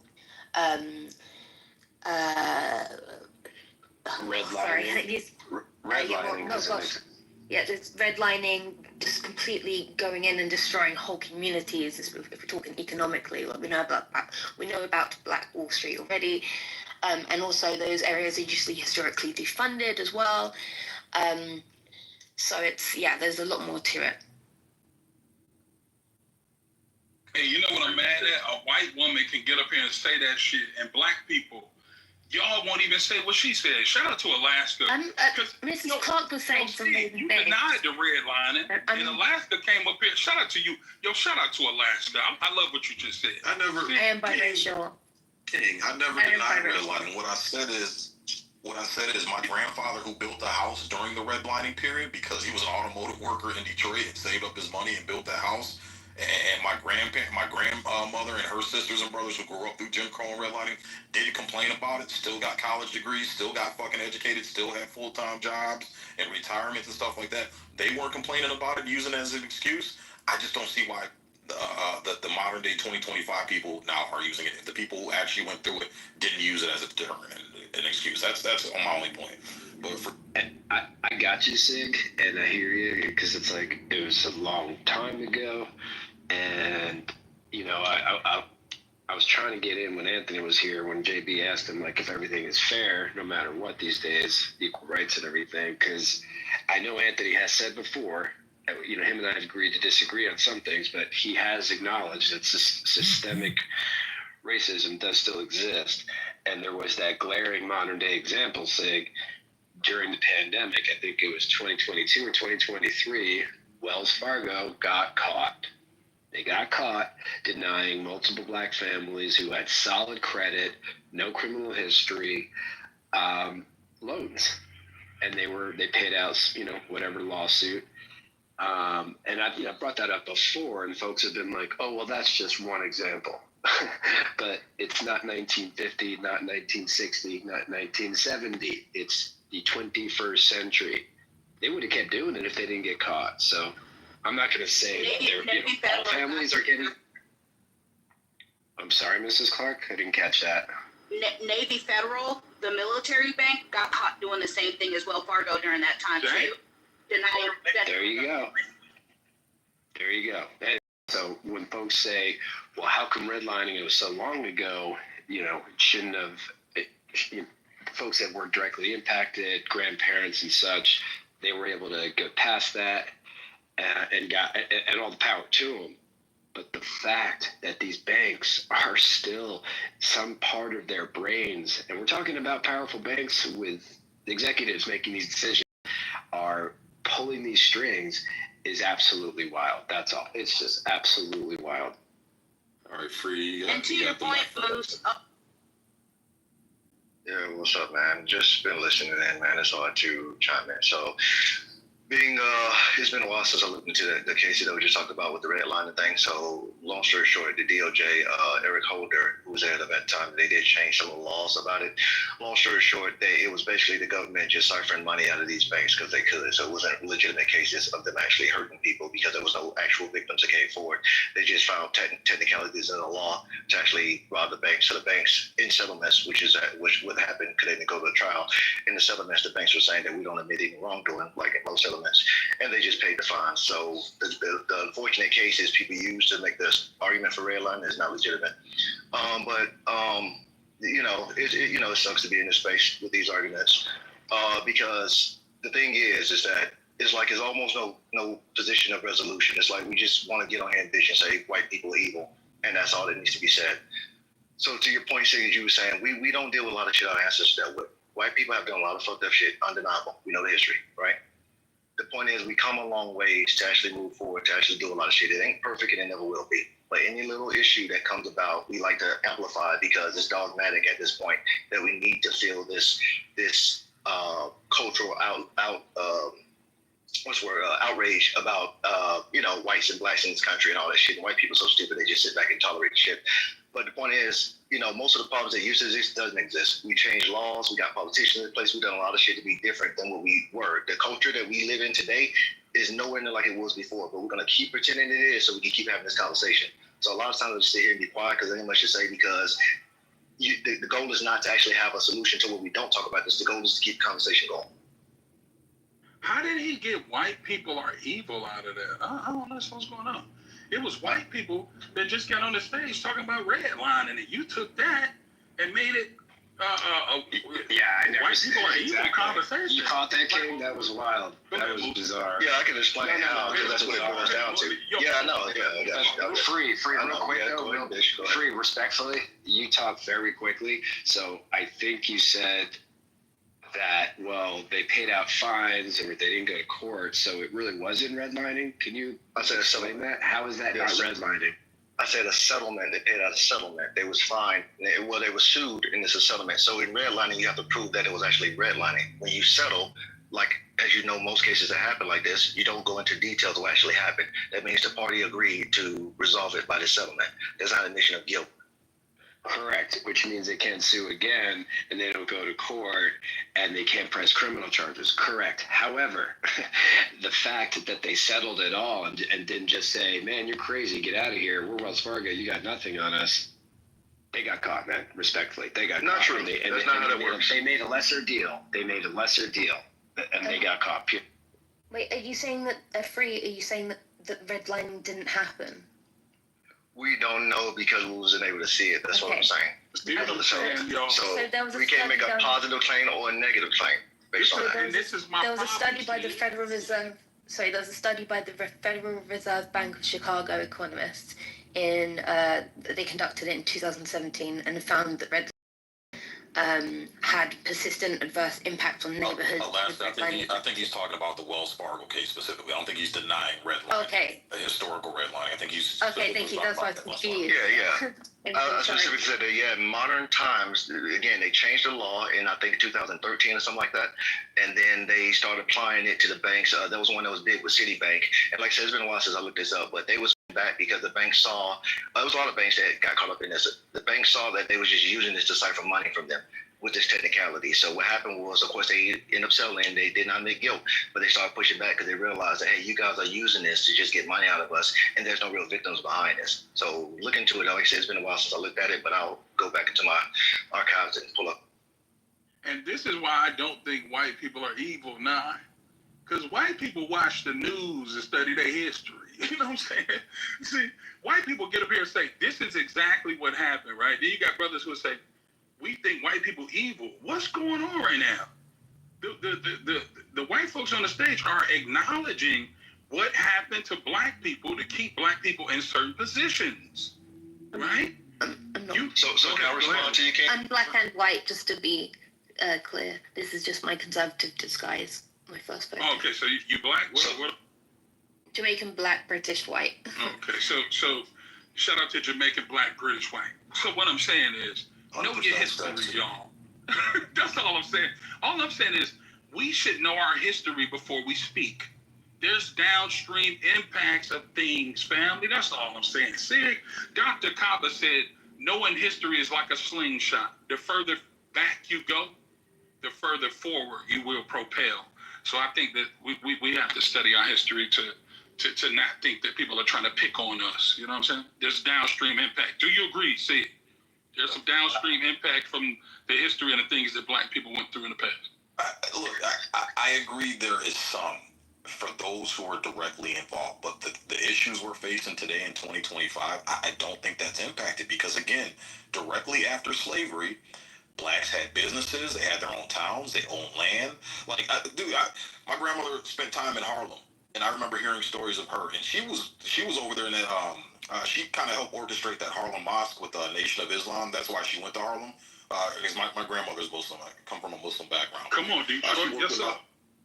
Yeah. She worked and she actually moved back to Detroit to help set up the mosque there. I used to, Malcolm's brother, Wilfred, his wife used to babysit me. Like, it's a long story. Oh, that's dope, dude. Yeah. So I got my family has ties with NOI back in the 60s when they were developing and branching out. Yes, sir. But I've listened to my grandmother, and even in Harlem, she was saying white folks came into our shit, patronized our businesses. We went over their shit. Yeah, there were certain rules in place. There was certain segregation in place. But even my grandmother was saying, like, it wasn't. Like, and this is why Malcolm X changed his whole fucking view. He ended up changing his view because he was on this NOI rhetoric, and then he was realizing, wait a minute, I kind of got told a lie. The evil shit about white people, it's not really true. And I've heard this account from my grandmother as well. You know, so it's like, if I'm being 100% honest, King, and it's all about being honest. I'm not taking away from the history. I'm not taking away from the bullshit black people went through. If that's where you're getting or where you're taking from it, I'm telling you right now, that's not where I'm coming from. But what I'm saying is, I've heard and listened and talked to black people that grew up in these areas who were directly affected by this. They even were saying it wasn't as bad as this generation's making it out to be, based on the pseudo history, hyperbolic history that's being presented. But I agree. The arrested development, right, is detailed in data. Like, you could, this is not something that, you know, you have a conversation with somebody. Oh, how did you live? Oh, how was it back then? Did you have a good childhood? That's bullshit, right? There's a wage gap, right? These are statistics. This is right. It shows you what that wage gap is and where it's gone from point A to point B. And if you don't see a real significant change in that wage gap, there's a problem, right? So when people talk about systemic racism, right, and how you have institutions in the United States of America that have been in place since prior to emancipation, that have kept the corporate culture, right, of like racism, right, and impediments to black upward economic mobility. That shit needs to be addressed.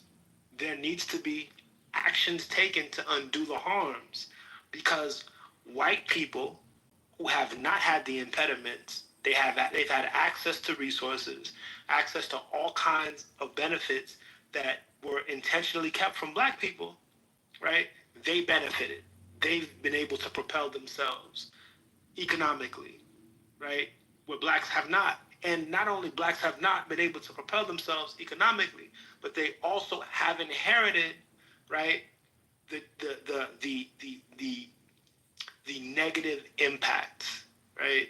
The negative impact of having people impoverished for multiple generations. So when you look around you and you see you have a higher probability or chance of having uncles, your father, your mother that have spent time in prison, right?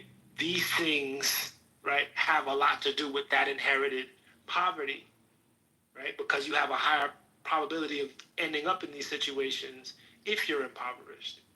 So you can't sit up here and say that what's happening now is totally in a vacuum away from what's happened historically in this country. That's not how history functions. That's not how money functions. And that's not how social mobility.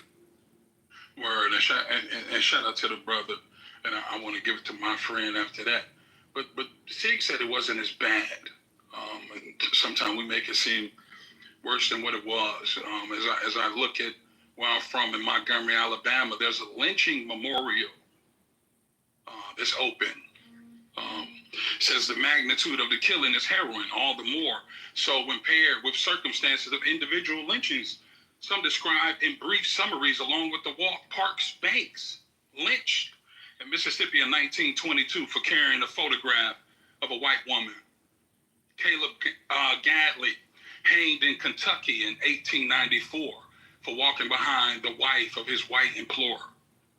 Mary Turner, who after denouncing her husband's lynching by a rampaging white mob, was hung upside down, burned, and then sliced open so that her unborn child fell to the ground. Brother, it's that time is going along, and we're trying to live. But our ancestors went through a storm here, brother, and it was bad, family. Like I said, I'm from Montgomery, Alabama. It's a lynching museum. I want you to look these things up tonight. See, it ain't all peaches and cream, bro. That's all I'm saying. You know what I'm saying? King, you're coming from a point that I'm denying this. Look, I understand that there's 4,000 documented lynchings, over 4,000. Yeah. I know, King. I know. And again, I'm not coming from a place saying it did not happen. Cities did not happen. I'm not denying that. For sure. I acknowledge that these horrible. Right. I acknowledge these horrible things happening, but King, is it possible that maybe some of this stuff is being is hyperbolic, and maybe being made worse than it was? Is there a possibility? Look, it's a possibility. Now look at, is it a possibility that your upbringing in Detroit was better than you make it seem? You know how you told me when you was in Detroit? You get what I'm saying, bro? I cannot take away from your story, bro. And sometimes we're trying to water down the Black Holocaust to make other people feel comfortable. Let me ask you something. You got kids, right? I know you got a child, right? Yeah, I've got two. You got a wife? Yeah, I've got two. So if you work hard too, you're successful. If somebody robbed you tonight, took everything you own, you don't think that would affect your kids and your wife? It would affect my kids and my wife, but here's the thing. We wouldn't dwell on it. We deal with it in the moment, and then we wouldn't let us hold it back, and we wouldn't use it as an excuse to rebuild, King. Okay, so I love that. So this is the thing, right? I'll never tell a Jewish person they're dwelling on the Holocaust. Because that shit really happened, and it messed people up, bro. It affected people, bro. I'll never tell people to deny their history. I don't think you should dwell in it.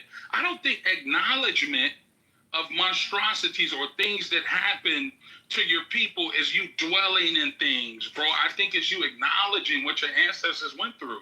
And I believe a lot of our ancestors will be disappointed in us for sitting here singing Kumbaya with people that enslaved them. They would want us to acknowledge what they went through. But seriously, bro, my thing is, bro, I really love you, bro, but once again, you do not have to deny yourself to make nobody feel comfortable. That's all I'm saying. Why do you keep saying that, King? I'm listening. What do you mean by that? Right? Like you said, yeah, fair enough. Like we trying to make white people evil. I don't think white people evil. I love white people. I got bro. I'm like white friends. If it weren't for white Some people, of King's best friends are white. Yeah. Can I explain to you what I mean by that, King? Hey, so you can understand me better? Jewish dudes took me to death jam. I signed a death jam for $500,000, bro. I love me some Jewish people, some white folk. You know what I'm talking about? But at the same time, I'm still pro myself. And guess what? How come you're not pro white like you people more too? when you pro yourself. But you know what? You know what black folks want to do? We want to deny our blackness to make white folks feel comfortable. You know what white folks really saying? Look at this nigga cooning for us. Like, they don't see that you black. No, that's what black people say. That's even not what the white folks say. looking at you like you a fool. White people today don't use the word. That's not true. That's not Listen, true. why are white people... Hold on one second. I got you. I'm going to let you yell later. Why are white people sitting up here defending our history? Because even they know it's some wrong that's been done, bro. Why are we the only ones that deny? I'm tired of black people crying. King, let me hop in real quick. I'm on the train, so you might... Stop crying. So real culture is just trauma. That's all it is now. Black culture is just trauma. Let's whine and bitch and cry and moan about our trauma. I agree with that. But real quick, Queen. I'm sorry, King. The thing is, you keep saying we deny the history. Nobody's denying the history. Nobody's omitting it. We're saying we're moving the fuck forward from it. We can't change the history. It is what it is. And if you, me, Sig, and a lot of other black people come on this app talk about how successful we are, then why the fuck we keep talking about the history when we tell the people who are actually struggling? As a matter of fact, we do so good now that I don't meet black people struggling. I meet black people talk about other black people struggling, which is so fucking crazy. But if we're doing... Let me finish, Sean. Let me finish real quick, because I'm about to get on the train. If that's the case, then that means enough progress to where we don't have to keep looking back at the past. Right now, in my own lifetime, if I was a millionaire at 20, and I lost my money at 30, and I got it back good at 40, why the fuck am I talking about what my dad did and he was there as a child? Like, I'm capable of doing more. I don't have to keep referring on the past because you're seeing me go through cycles. So we seen black people who actually went through oppression achieve and succeed. None of us are doing what our ancestors dealt with. And that's what we're saying. Let's move forward. None of us are going through Jim Crow. None of us are affected by Jim Crow laws or anything like that. The black culture is not even black anymore. It's all about crying, whining, bitching, moaning about slavery, about Jim Crow, and about all this shit that never even happens to us. Black people are living a good life, okay? And all these people that say, oh yeah, I have a white friend too, okay? You don't uplift and talk about all the white people that are doing great things for black people. You don't talk about the Jews that stood side by side with Martin Luther King on the bridge. You don't talk about all of that. The narrative you just want to put out is that white people are the devil and black people are these victims that nobody came to rescue. You know what the real atrocity of your community right now? It's child support. Okay, you talk about raping and pillaging your families and taking everything you have and everything you've worked for. You talk about Tulsa, Oklahoma. Okay, you talk about that stuff, but you don't want to talk about child support. Okay, because it's okay for a woman that you impregnate to reject your leadership, to reject your position in your home, kick you out of your own house, and actually take $1,000 instead a month. Okay, that is actually crazy. That is insane. Also, King. Go ahead, man. Go. You gotta recognize that Major General Gordon Granger, which was from the North, came down and finally 2 years later, after the Emancipation Proclamation was done, actually let you guys know that you were free 2 years before, that you had the opportunity to do anything you wanted, and yet the Democrats are the ones that kept you. The Northern Republicans are the ones who let you know you were free. Abraham Lincoln let you know you're free. And that's the thing, you don't look at your history and thank the white people who did it. The Northern white, Abraham Lincoln, Major General Gordon Granger. I love that he said that. See, a lot of people don't know the history. I see I'm talking to a lot of people that don't know the history. Even with Abraham Lincoln, his plight was not to free the slaves. Do you know that? He did. Hold on one second. He did. Well, hold on 1 second. Hold on. See, I'm about to do the history with him. See, a lot of people don't want to know the truth about Abraham Lincoln. Yes, see, the problem is, let me tell you something. But yes, he did free Listen, a lot of people don't. He only did it to end the war. Yeah, let's tell the truth tonight. Let's tell the truth today. He did have slaves. Abraham we know Lincoln that. did not want to free the slaves, y'all. I want you to know. That's why he did the Emancipation Proclamation. He was the one that the Emancipation Proclamation was signed under. Hey, yo, Nah, I just talk like this. I read. I know my history, Nah. He can't just come up and tell me some bullshit now. I read the same history you do. Okay, well, Cool C, hold on. One mic on King. Sorry I'm quiet. I'm working actually. No, you good. So, you good. Yeah, but because King has a point. A lot of people don't know the history of today. If y'all would let him kind of finish what he was going to say about Abe Lincoln, because I know we have some folks. Go ahead, let him go. Nah, it's all good. All right, go ahead, Cool C. We know that he had slaves. He actually freed them under the Emancipation Proclamation. Every president except for Donald's family had slaves. Even Obama's family. It's all history. And it's crazy that we talk about this, but you got to realize the Republicans are the ones who did it. You got to look at the Democrats here who then put Margaret Sanger in place. Like you talked about that lady being hung upside down and the baby being forced on the ground. Margaret came into your own communities, especially mine. Your phone breaking up on my side, brother. I don't know if it's just... Yeah, we can't hear you, sir. Man, you know Abraham Lincoln ain't want to free the slaves, man. Essentially, we should be thanking black soldiers for the fact that black people free. Essentially, you should be thanking the soldiers, man. Because the soldiers fought on the front line for the freedom of black people. This is just real talk, Which soldiers? This shit, hold on one second. See, they not ready for the history. Northern surgeons. They not ready for the history. The Northern black soldiers fought. They not ready. The ones that agreed on the freedom. Okay, can we have one mic on King, please? Hey, let them be upset, because I'm telling the truth up in this. I'm not upset. Yeah, no, I'm proud of the drug dealers in the 80s that sold crack to black people. The Civil War was never about freeing the slaves, baby. Right? Never. I'm saying we should show praise to we should show praise to all soldiers. I put it in the chat. I put your point in the chat. It was a decision to weaken the Union. It was not a moral decision to King's. And listen. When it come to seeing and free, just because they got to look like this. Hold on one second. Sorry, go ahead. No, that's all love. Hey, go ahead, bro. Just because they got a little slice of pizza or something, a piece of American pie, they gonna act like they still ain't got family in the ghetto. This the problem with black folk. We win a little bit and we forget about our people, bro. You know what I'm saying? And then my boy gonna talk about, hey, yo, nah, I know about the Abraham Lincoln. He did not want to free black people. Let's talk about, not only didn't he want to free black people, you had to fight to free yourself because they were losing the Civil War. They were losing. Freedom niggas let them fight so they can fight for their own freedom. And guess what Abraham Lincoln wanted to do? He wanted to send all black people to Central America. Did you know that? I need you to look that up too.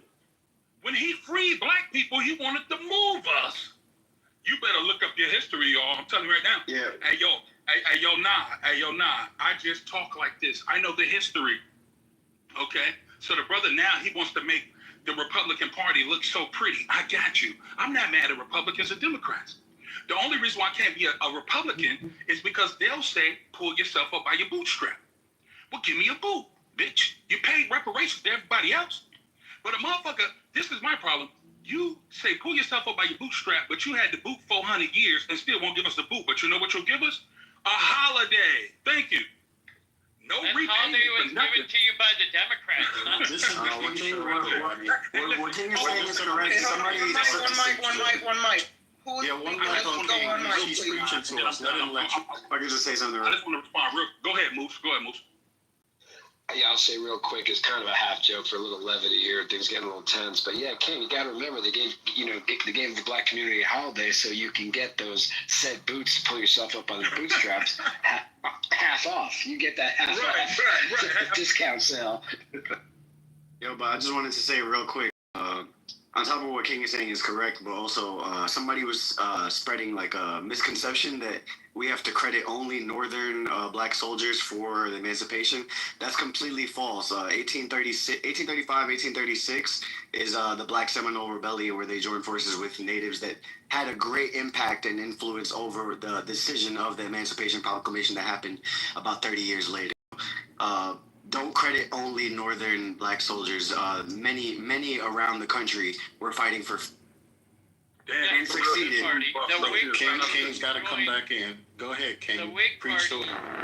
No. I just want to say shout out to him knowing the history. Oh, okay. I thought you were trying to hog the mic. Go ahead. Hell no, bro. But listen, if you can prove me wrong about Abraham Lincoln, I'll take it. I'll pay you if you can prove me wrong. That the Civil War was not about freeing the slaves, and Abraham Lincoln's initial thinking was not to free the slaves. If you can prove me wrong, I'll send you $100 cash out right now. Send me the links, send me the research, put it in the box, and let's do it. It ain't even We worth also it, because gotta even if you realize saw the the truth, Whig you Party- wouldn't accept it. We also got to realize the Whig Party, which then became the part of the Republican Party, also had a lot of black Americans in it. And you got to realize the first black American senator was a Republican in 63 or something, 1863. The Democrats didn't do that till the 90s. You got to realize this. You got to look at who's affecting you. And you're not even seeing it with your own eyes. The Democrats are the ones who put Margaret Sanger in place to the abortions in low-income, poor, white and black areas. Guess what? You talked about that lady hanging upside down. Guess what? They're doing it in front of your face by putting the Planned Parenthood in your community. Imagine 20 more million black babies around today. Guess what? Your population would be more than 13% of the American population, or 15. Cool C, God bless you. But one thing I'm not sure if you're aware of, modern day black Democrats, long-time black-leaning liberals, they don't care about that. Republicans will always be the faces of racism. Conservatives will always be the enemy. And But Democrats that's the wrong way to look at it, because the Republicans I understand that, sir, but your average black voter in America does not agree with that. Democrats will always be the heroes in their eyes. That's why they have a motto: vote blue no matter who. They don't care about policies. They don't care what the face of the Democrat is, just as long as it's a Democrat and as long as it's not a Republican, because conservatism and Republicans represent racism. They like their racism masked, right? They like the hood. Somebody said on the stage earlier, Some folks like their racists wearing a hood. They don't want that overt racism. So despite the history of the Democratic and the Republican Party in America, your modern day black, left-leaning, liberal voter does not care. I mean, while there are many valid critiques on the Democrat Party and how they operate, I think that ruling out the entire party essentially just creates your own vote blue no matter who. It's just the red color now, because if you eliminate the viability of one of the only two parties, essentially you're saying there's only one correct choice every time around. So it wouldn't be much different than saying something like vote blue no matter who, if you're going to say something like all Democrats don't have your best interest. But real quick, if anybody's familiar with what's called the GEO Group, this is something in 2025. It's a prison company, right? They donated, they run ICE detainment facilities, and they donated over $600,000 to the to MAGA Super PAC in 2024. That's modern day what Republicans are currently doing, and I want everybody to keep in mind that these are the prison companies that operate these detainment facilities. They get paid no matter how accurate the processing is for the inmates. So if they detain an American citizen and harass an American citizen, it doesn't matter. The money still counts green. Okay, I don't know what the purpose was that. She never even said never vote Democrat. She said use your head. And see, this is the problem, okay? Black people are just so attached to their ideologies. They really need to fit in. They really need to prove that they're black enough, okay? Because of this identity crisis that they have, that they're so attached to being black and what other black people say. Because that's not true. Well, let me finish. There's no identity crisis here. They're so attached to being black that they can't even question their belief system and analyze and assess what actually works for them as individuals. That's true. the problem. Okay. No, he's 100% that's not true. spot on. No, I kind of agree with that, but I won't debate the men. I'm gonna tell you why I disagree now. Go ahead, well, that's why you have black people who call other black people coons and sellouts and maggots, if I'm understanding this brother's point, right? But correct me if I'm wrong. That's why you have blacks who call other blacks coons and maggots and sellouts and this and bedwenches if they don't subscribe to the same left-leaning or liberal-leaning ideology. So, I mean, I don't know. I kind of agree with his point, but I got to take this call. Be right back. Hold on. These people are not just rolling back liberal policy. These people are rolling back policy that actually benefits black people, like, objectively. When we talk about literature that showcases black history being pulled out of schools, that's harmful. That's harmful to every single black person alive in America, right? Because it takes away, right, the actual history of what actually happened to a group of people, right, in a way that it makes it such that children may, in fact, endorse policy that could actually repeat the negative things that have happened historically to black people, okay? This is not, like, so when somebody, right, and you're supporting MAGA policy that's harmful to black people, and that makes you a caricature of blackness, right, that is ascribed to as coon or ascribed to as an Uncle Tom or what have you, you know, there's context behind that. There's policy impacts black life behind that. It's not just, oh, you believe in small government, right?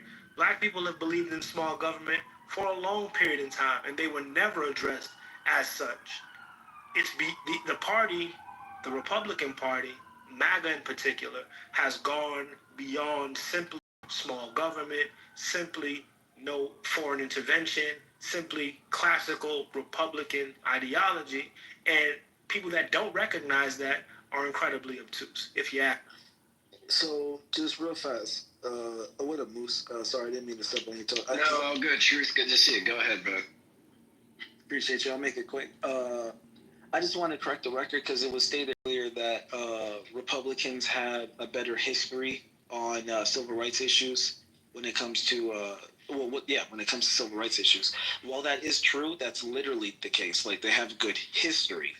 From around 1960 to 1980, you guys might have heard of this, the phenomenon known as the party switch, triggered by the dissolution of the Dixiecrats into the Republican Party. So it's like it's disingenuous to use the Republicans' history as if to suggest that's who they are today. They've been rolling back. I mean, they're talking about renaming military bases after Confederate generals. A treasonous. Let's not even get into it. But the point is, these are not the Republicans of yesteryear. These are modern Republicans who are very racialized and use coded language, dog whistles, the Southern strategy. You know about it. But yeah, so no.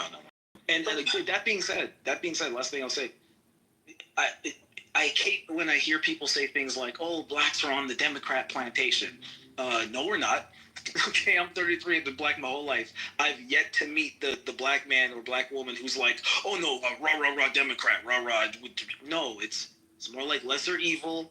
Okay, we know we playing with the lesser demon instead of the devil himself. Okay, like there is no and I think that's a projection because conservatives can get really sycophantic about their leaders. But anyway. Wait, True, let me ask you something really quick. You don't think it's important to actually promote you getting black people getting jobs, getting out of the situation? You don't think that's important to I give think them the Democrats are bootstraps and demonstrably pull it up? better for the economy. And I think No, they're Republicans not. fuck the economy up every time. We can go through the data. You look at the Clintons. You look at Reagan got our economy back in order. I'll give you Clinton. Clinton was horrible for the economy. He's an exception. So is Obama. He deregulated. No, Obama was actually good. Obama was okay, cool. See, we know every Democrat president was the worst. Can we move on from this diatribe? But he's talking about jobs. He's talking about jobs. You pretend as though rolling back DEI policy. Hold on. You pretend as though rolling back DEI is going to help black people get jobs. Okay, wait, gentlemen, we can't hear everybody if they're speaking at the same time. He's pretending as though rolling back DEI policy is going to help black people get jobs. Since when? Why do we got to separate people from being Americans? That's not what. Why can't? So cool. Yes, it is. Cool. So no, that's not what DEI policy does, no, sir. It says a black person who has a supposedly education can get ahead of a white person. That's not what it says. That's a show of your ignorance. Diversity. You've just fellas, the mod just said one at a time, please. DEI is not about you quotas. Keep speaking, but you don't let anybody finish a statement. I feel like you're just talking just to talk and to react. So get your point out and let somebody respond. Now, Cool C, hold on. MJ wants to respond. MJ, go ahead, let him finish, sir. Then Cool C, you can respond. But we can't everybody be speaking at the same time because no one can hear. Go ahead. Yeah, DEI is not about quotas. DEI is about actual opportunities. Giving people who would not get opportunities interviews for jobs. Giving them an opportunity to be seen and considered, right, for different positions. It is not about picking one person over the other. There is no policy, right, that can sit up here and tell an employer who to pick and how many black people should be in a particular type of position. This is nonsense. Okay, now, Cool C, go ahead. That's what the DEI was. You're supposed to get an equal opportunity for being American. You put a thing in place, the Democrats did, so that you potentially could feel better about yourself. Why not just be better about yourself and apply for the same job? Why do you got to depend on the Democratic policy to get you a better job? Why not do it on your own? Why not be the best you could be, and you will get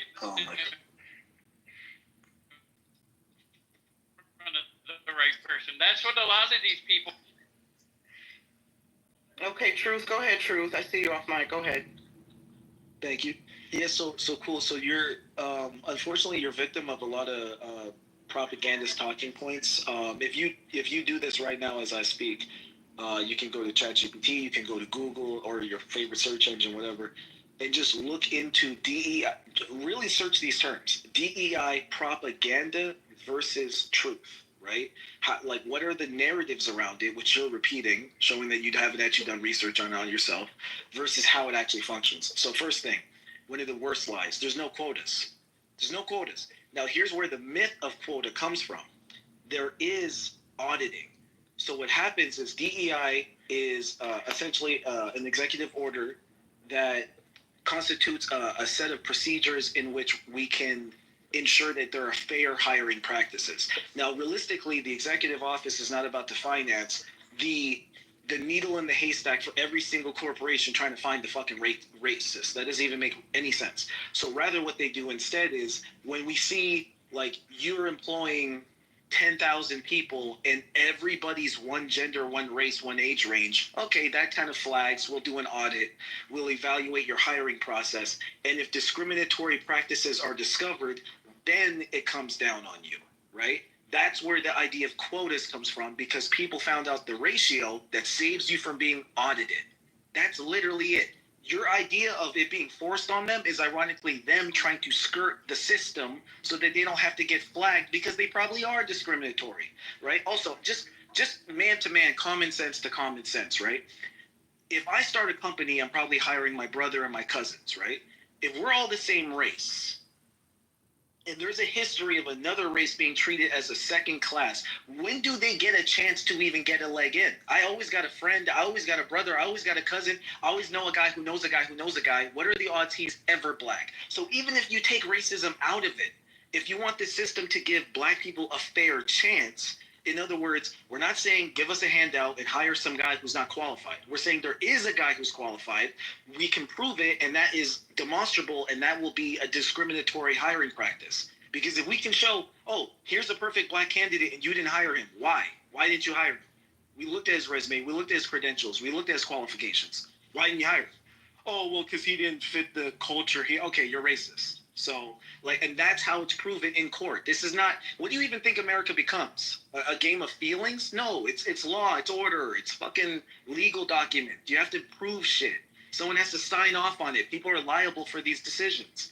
You know that's true, and that's how you should know that's a red flag when you start thinking like, oh man, they're forcing us to what did you even imagine was happening?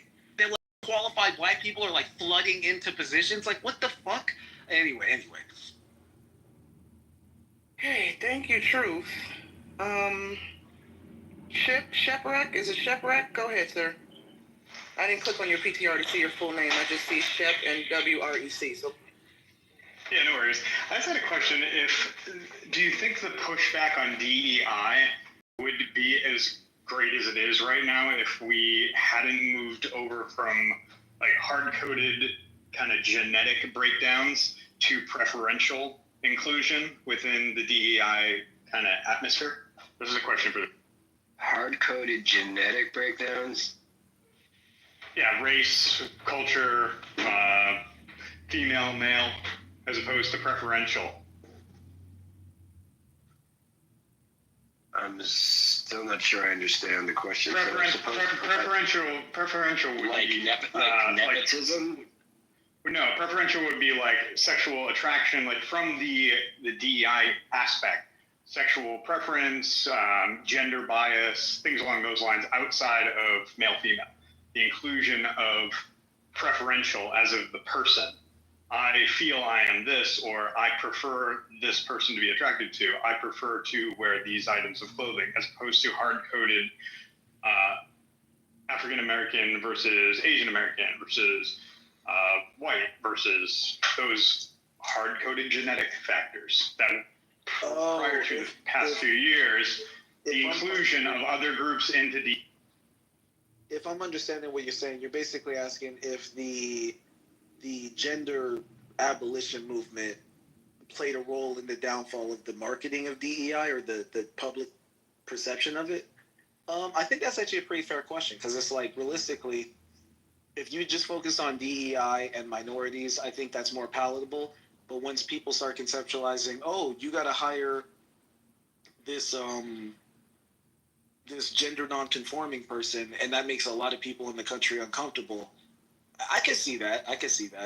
Realistically, though, I don't think that's how it was used, though. Because in my experience, how I've seen white Americans who are like super anti-DEI use it, they're always pointing out a black person and saying, look at that DEI.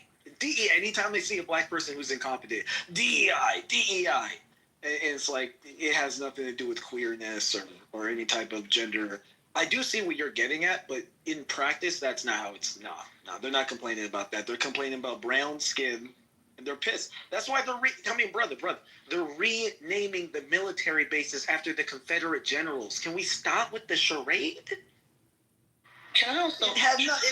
I'm sorry. Go ahead. Go ahead. Nope. I'm sorry. I thought you were done. Yeah, I want to respond to you too. Right on. No, Truth. Go ahead, sir. I'm sorry. Go ahead, and I'll make a quick point, and then I was just going to say, it's like, this has never really been about the stated issue. It's always been about a deep desire to take back a cultural identity that they've lost, that's becoming outdated. And they've been mad since they lost the Civil War. They said that. So this is the long game. Really quickly, I'm going to just chill right now on the DEI conversation simply because the narrative has long been that white women specifically are the main benefactors of DEI and affirmative action. Number one. Number two, I've been working since I'm 14.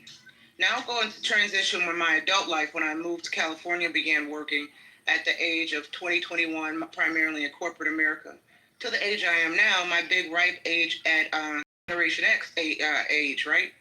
Without getting specific. Every job that I've ever held, white folks are the dominant presence in the office. They hold the CEO positions. They hold the executive positions. They do the hiring and firing.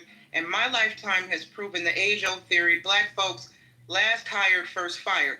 So when y'all start arguing about DEI and people being replaced and all this, I don't know nothing about it because that's not my lived experience. When I go out into the workforce, I see nothing but white folks. And then I come on social media and they're complaining that they're being replaced by DEI. So I'm going to chill and just listen and learn from the people who are allegedly impacted by DEI because that's not my experience. The white man is still rocking and rolling in the areas that I navigate professionally. But go ahead, King. Listen, I love Nia. Shout out to her for that because I heard that too. That DEI was really benefiting white women. And I think a white woman in the box said they're really mad because white women are getting the jobs and not marrying or having babies. Now, Nia talks about black people calling them maggots. Listen, we talk about all this shit, calling you coon if you're a Republican. Why did black people start voting Democrat? Because we were Republicans first.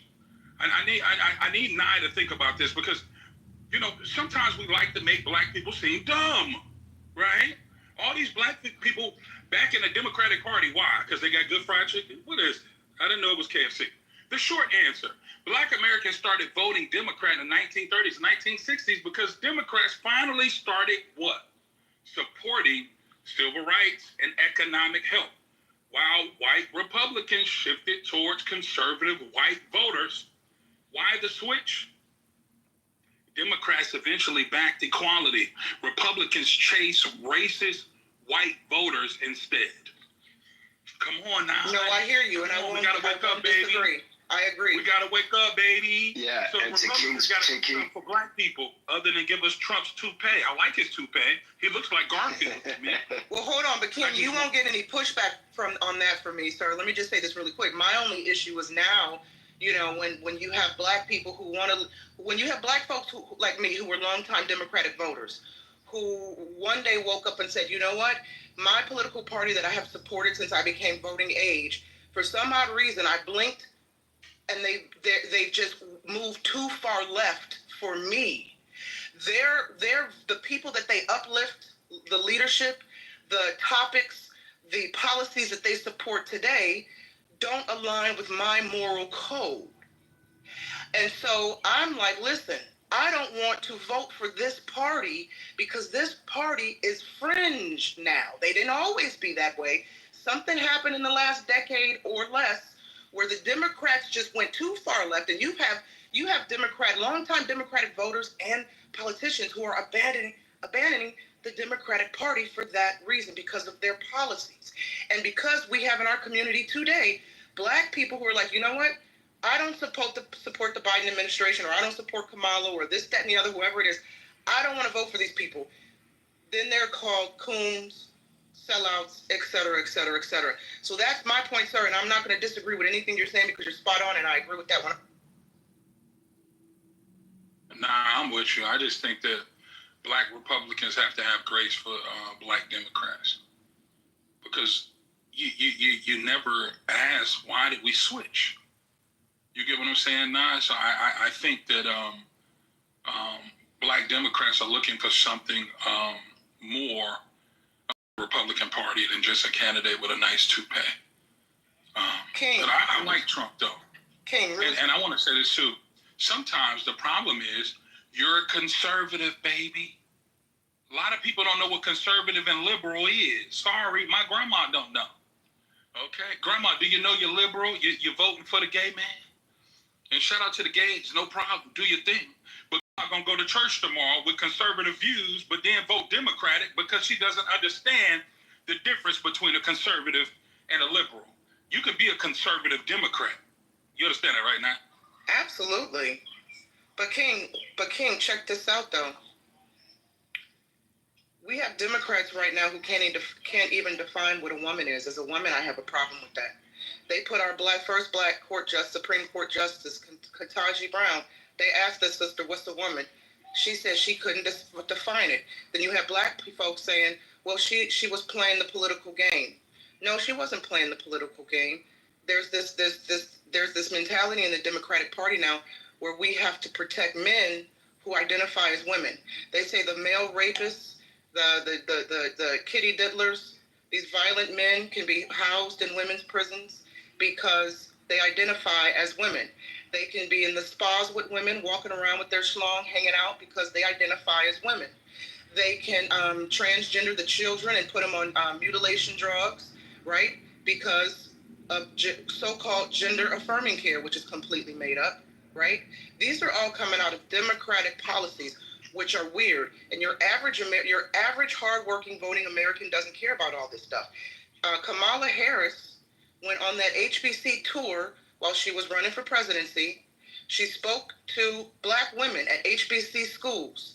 These are our female doctors of the future, lawyers, educators. And that woman got up there and told and pretty much encouraged, in part of her speech on these tours, was promoting abortions. Lady, how dare you tell these black women, put in their mind, put that seed in their mind to kill their unborn, right? And they're black babies. They're black babies. Yeah, kill the black babies, you know? So these are things, and King, everything you said is valid, and I'm not going to push back on it. I'm just highlighting these examples. I don't understand how the Democratic Party has moved so far from reality, right?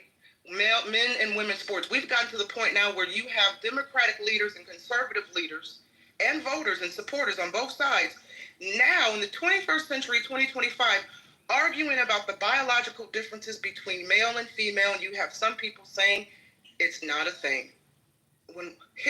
Throughout history, it's never been a debate. Humans have always known about the biological differences between men and women, and now we've politicized this issue. Not to mention we've politicized where folks should be using the bathroom. Biden said on the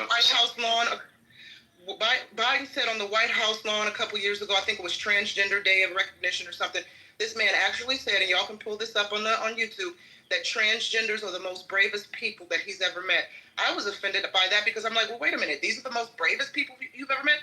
What about our men and women who sign up for the military? What about our men and women who have lost their lives fighting for this country, who've come back with PTSD, who don't get help from a lot of our veteran hospitals? They have to struggle just to get help because they have trauma. But the transgenders are the most bravest people, you know? Come on. That's why I call this party the party of the loony left. And until we burn down this modern day Democratic Party and some new leaders rise from the ashes like Phoenix and bring us back to center and common sense, I will never vote for another Democrat. And I hear you, sir. Everything you said about the Democrats and why black people have been loyal to the Democratic Party, 100% agree. But if somebody can tell me why they've gone to loony land and the Democratic leaders are constantly seemingly at war with God, nature, and biology, I'm here for it. Open ear. You know, I hear you, and valid points, and I'm on the left, probably more moderate. But yeah, I was saying in a room the other day, I think it was Black News, that essentially I think the whole trans argument it's political kryptonite.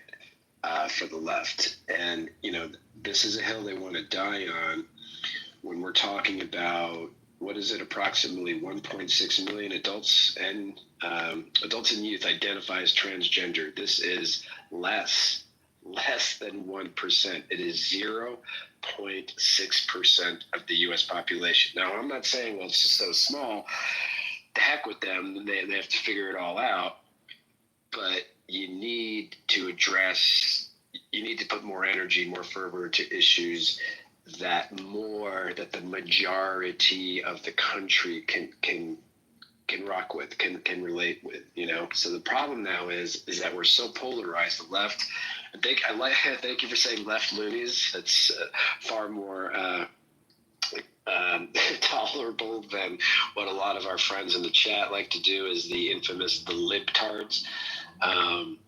But here we are, right? Here we are with the left dying on that hill, and the right all about deportation, January 6th, all that, right? The election was stolen. Like, this country now has gone so, like, there's no middle anymore. It's like you're with us or against us.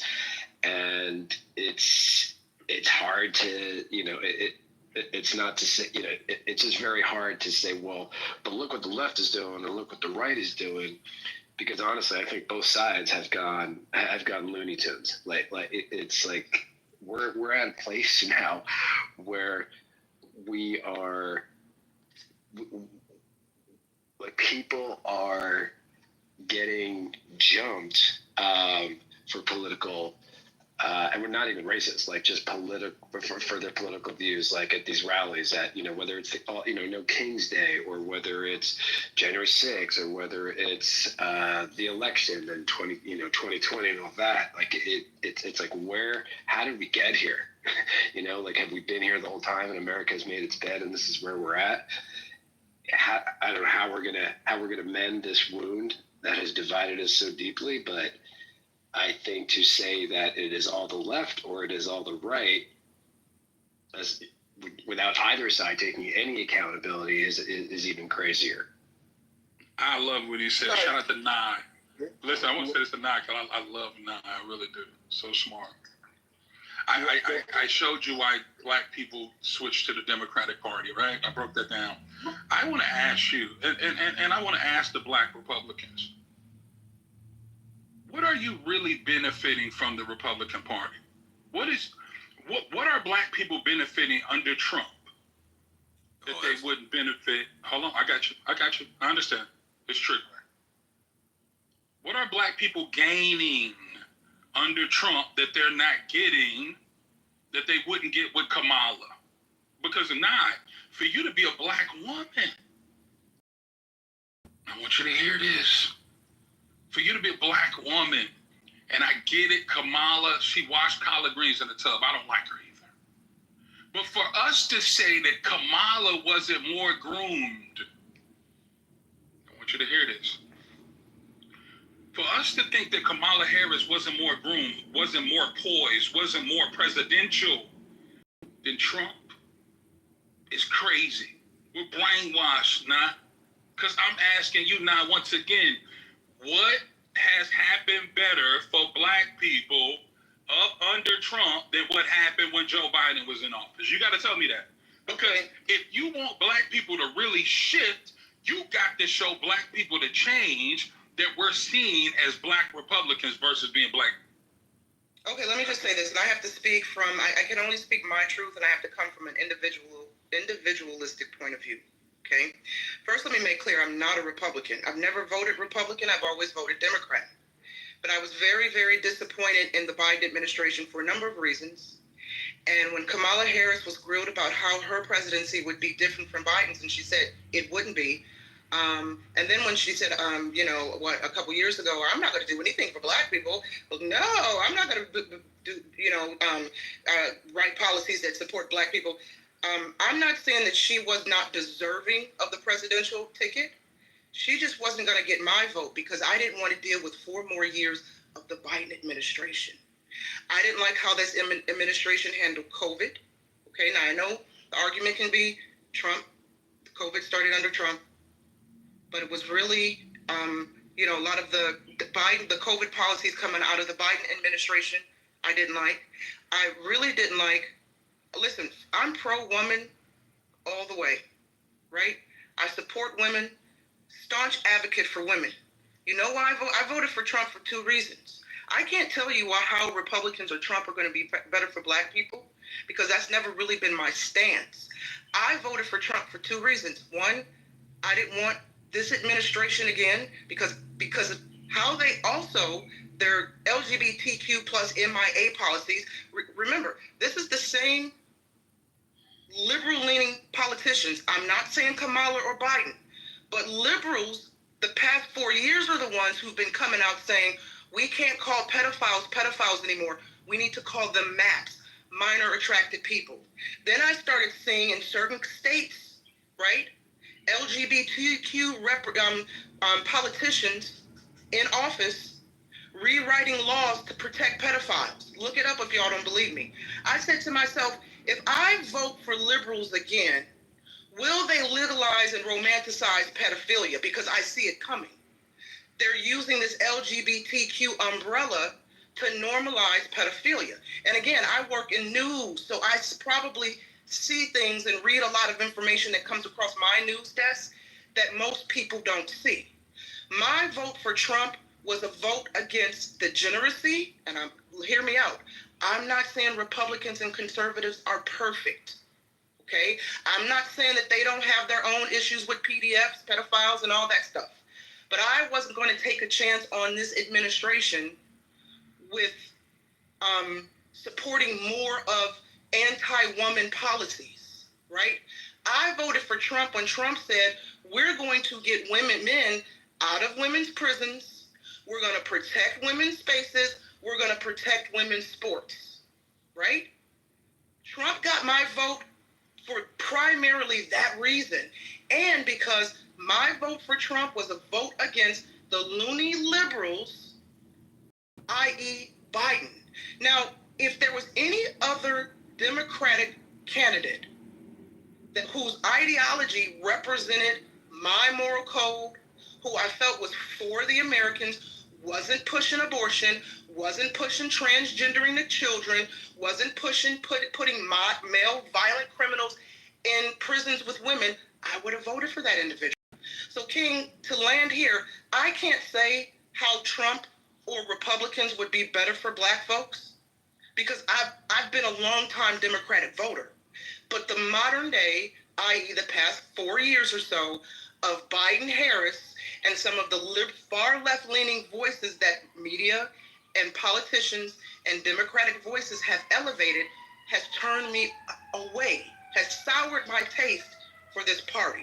Now, when 2028 comes around, and if there's a dynamic Democratic candidate that they prop up that I think is, you know what, you're a solid man or a woman, Jasmine Crockett said they've already picked their candidate and it's a man, right? Then that person will likely get my vote. Okay, so that's the best way I can answer that statement, sir. So Nye, real quick, if I could ask you, so you pointed out what you don't like, or excuse me, you pointed out what you do like. Apparently, in your perspective, Trump is protecting women, bathrooms, prisons. Is there anything that you've seen thus far in this, we're not even a year in, that you are alarmed by this administration, that you don't agree with, that you may have potential buyer's remorse, anything in that area at all? Well, you know what, listen, just like I think there are Democrats in this room, long-time Democratic voters, who I would like to think that you don't always agree with the policies of the candidates you support. The same goes for folks who vote for Republicans and or Trump. You don't always agree with the policies, right? I'll say this: black liberals have been saying since late last year that this administration is going to roll out ICE camps for black folks, that we're going to be put on the concentration camps and be locked up. And here we are, how many months into Trump's presidency, and I'm still free like Amistad. Where are the concentration camps, right? But no. Is there anything that I would disagree with? Listen, I'll tell you this, Moose. Every time I hear that Trump is doing something that affects civil rights or black people, I always dig a little deeper to see what the truth is, because I know the liberal-leaning media exaggerates. Let me give you an example. My boss, I work for a black man who hates Trump, and that's cool. He always sends me these stories about Trump that just are, when I read them, I'm like, this sounds insane. So then I'll dig a little deeper, and I find out the opposite is true. Just the other day, he sends me a story about, he's livid because Trump, for an example, removed the Martin Luther King bust from the Oval Office.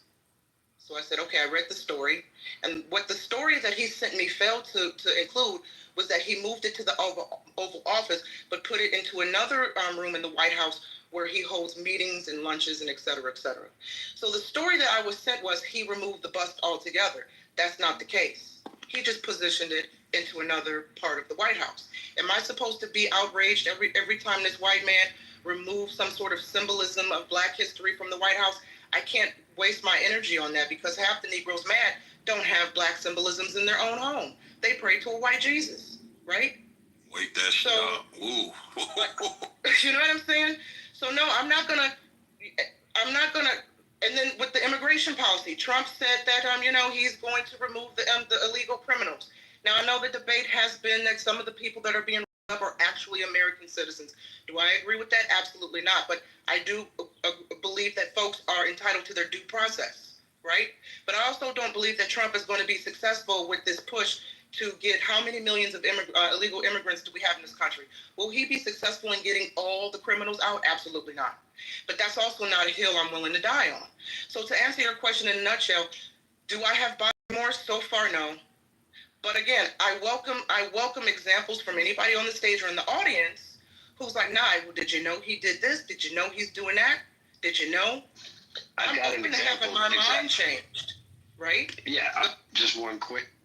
I have one specific example, and then I don't want to take up too much time here, but because I don't think a lot of people know this. Did you know, to your point, that he fired, arguably one of the most decorated generals in the Air Force, Air Force General C.Q. Brown Jr., who is also the chairman of the Joint Chiefs of Staff.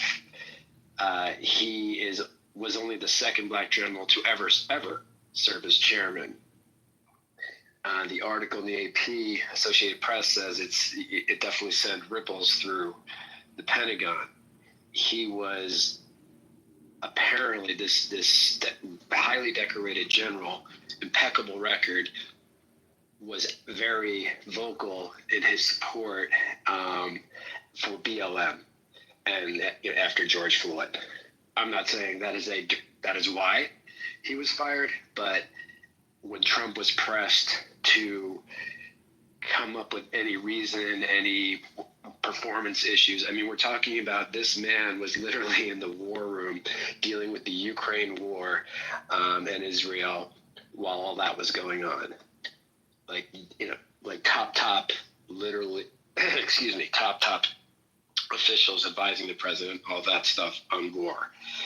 And he was plucked out early on in the Trump administration. So just things like that. And there are others also that just made people scratch their head, where he was firing high-ranking military officials who happened to be minorities who all had impeccable records. So that's something I would put out there as, did you know? I did know that. And here's the thing.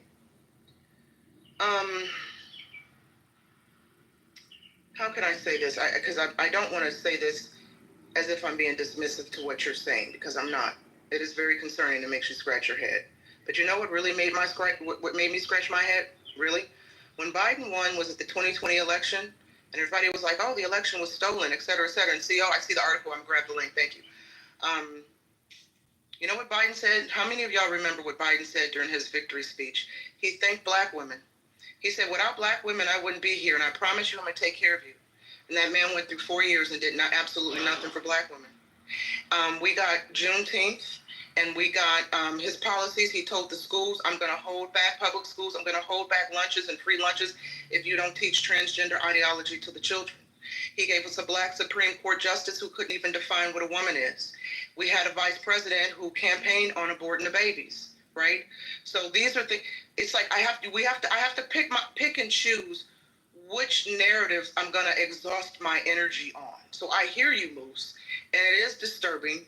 And I'm not going to defend Trump's move in doing that. I'm sure he had his reasons. And I'm not going to sit here on this stage and say Trump is perfect and Trump is white Jesus and he's my savior. No, I voted for Trump because he said F this TQ plus IA nonsense that is driving policies out of the liberals right now, and it's impacting women. And I know everybody's like, but he said grab him by the pussy. Okay, and the liberals said male rapists can be housed with women and with prison. Like, where do we draw the line, ladies and gentlemen?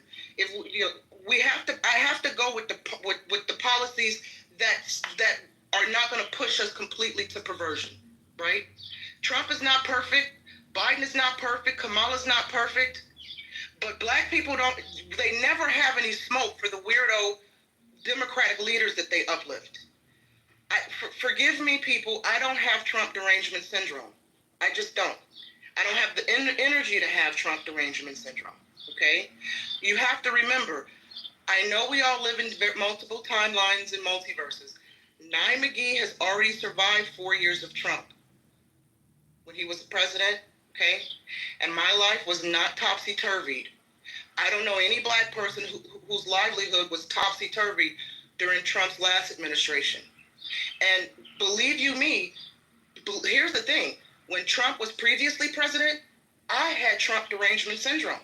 I was one of those blacks who was like, listen, he's the enemy of the country. He's going to turn us into Gilead. I had black friends who voted for Trump. They had their Make America Great Again hats. I found myself deleting people from my contact list because I didn't want to have anything to do with a black person who voted for Trump. I didn't get it.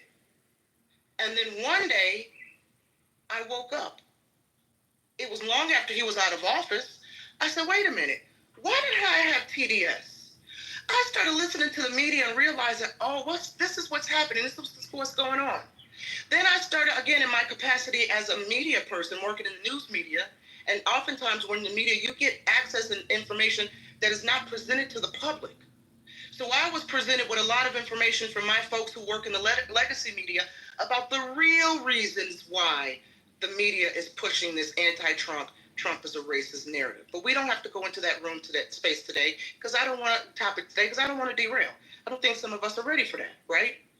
So a lot of things kind of happened that opened my eyes, and I said, I'm embarrassed that I had Trump derangement syndrome because I feel like I let the media control how I was thinking. I had to remember before this man became president, everybody, including black folks, wanted a Trump check. Rappers had them in music videos. Him in music videos. Rappers were partying with him. Rappers were at his casinos. Didn't the NAACP give him an award? I think it was some black organization gave him an award. Then he ran for president, and the narrative switched to he's racist. Then you ask black folks, well, why is he racist? And they go back to, well, him and his daddy didn't want to rent to the black folks. Okay, right. What else did he do? Oh, well, because the Central Park 5. Okay, well, it was Democratic leaders and Democratic laws and Democratic policies that condemned the Central Park 5, knowing these young men were innocent, right? Right. Again, not accusing what. Guilty as far what I talk about. I didn't even hear you, Free. Yeah, I didn't hear what? I said they were guilty as fuck, but I'll talk about it once I get off the train. Okay, so all right, so Free, you've just lost. Okay, so that's where you're at. That's fine. Wait till you hear what I have on it before you make the judgment. I just want to finish one thing. Now, I appreciate all that and all that feedback and your reasons. It's not up here to judge. Just it really is a genuine curiosity. Yeah, and I got you. But actually, no, I brought to the attention. She said, oh my. Like, what did are there any things Trump did to people? A lot of people, I don't think a lot of people know that black general that I mentioned was fired. And I saw your comment in chat. Of course, it's not against the law to fire him. It's within the presidential powers. But it's not like it's an Uber driver where he's just going to grab another one to fill his spot, right? Like, it's just not easy to find people that qualified, that intelligent, that experienced. 40 years. of experience when you're dealing with war strategy. But anyway, appreciate the. Well, let me just say this really quickly, and then Sig and King got it. I mentioned this in this space the other day for those who didn't hear it. I have a relative, black male relative, older generation guy. And the other day I had posted a clip on, showing some of the protesting and the violent riots over there in LA in response to Trump's immigration and the ICE coming to arrest folks or detain people, right? And I was very alarmed by the clip showed folks standing on top of the freeways throwing rocks and bricks on the cop cars. Now, I'm not anti-police. I know some black people are. I believe in law and order. I'm glad I live in a community where if I have to call the police, they show up right away, okay? So I had posted this clip, and I'm like, man, this is really alarming. Folks are throwing rocks and bricks on the cop cars at the police, officers' heads. This is insanity. My relative said, this is necessary when you're fighting the enemy. And I said, we have to be violent to the police to express ourselves if we don't agree with ICE. I said, if that's your stance, if you feel like you're fighting the enemy, he said, yeah, black and brown people can do this. I said, okay, well, if that's your stance, why were you so triggered by January 6th, right? Because a lot of those folks feel like they were fighting the enemy too. It goes both ways. And you know what he said to me? You wouldn't understand because you're white-minded. I said, so let me get this straight. Black and brown people can be violent toward the police and destroy the communities because they're fighting their enemy. But if white people do it, they can't. And he said, yes. And I wouldn't understand that because I'm white and white-minded. This is what I'm up against, right? Yep. So I'm sorry, Sagan King, for cutting y'all off. No, you're good, and it's absolutely correct. You're 100%. And King, another thing too is, Trump's not 100% perfect. I have some disappointments with Trump and some of his actions currently, but overall, when you talk about protecting human decency, and especially when it comes to the women, a lot of people don't understand this. The open borders policy, allowing all these illegals to flood in, not because they're illegals and we don't like them, but because when you open the gates like that, guess what? It opens up the gates as well for coyotes and these sexual human traffickers that are taking advantage of these little girls that are trying to cross the border. You know how many of these young girls are subjected to rape? And you understand too, like New York City, for example, they pump all these fucking illegals. New York City took them on with these open border and sanctuary policies. They'd only help them out for 60 days. You got 60 days to be in a hotel. We'll feed you, we'll house you, we'll clothe you, we'll give you medical care. Once your 60 days is up, you're out on the street because we got to replace you and bring in more people. Well, guess what happens to these little girls when they're out on the street with no job, no money, no nothing? They get fucking victimized, bro. These fucking gang leaders and these motherfuckers that are loving these policies, they take advantage of these little girls and subject them to prostitution, bro, and they human traffic them. So you're talking about millions and millions and thousands of young girls who, because for political reasons, you want to flood them in here to get votes and displace conservative votes.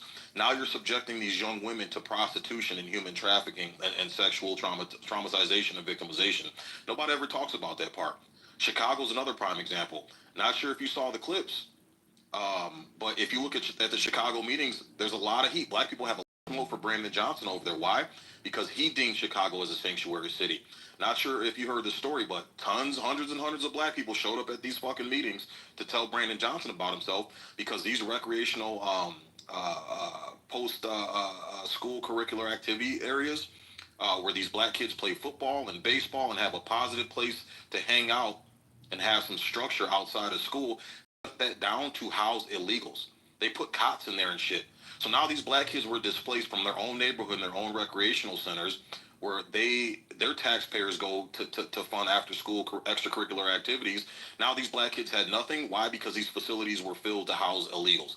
And if you look at the illegals that they're using, they're pumping them into swing states. The swing states had the most illegal alien population increases because they're trying to displace the vote. They're trying to turn these swing states permanently blue. So when you talk about a Democratic Party that says they care for people, but then every time you turn around, their actions show they're just using these humans and don't give a fuck about what happens to them, especially black people. Like, these illegal aliens ain't moving into Beverly Hills or on Rodale Drive, brother. They're moving into black fucking poor neighborhoods and displacing black people. So I'm sorry, but as a black American, I don't want to see that happen. I don't want to see little black kids not being able to go play basketball or go play baseball or go to a rec center where positive activity takes place with their tax dollars that their parents pay for, and now it's getting displaced.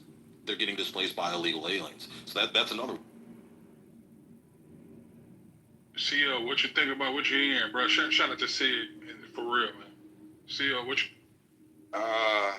You know what, man? I don't even know if I have enough words. I would defer to you, good sir. Other than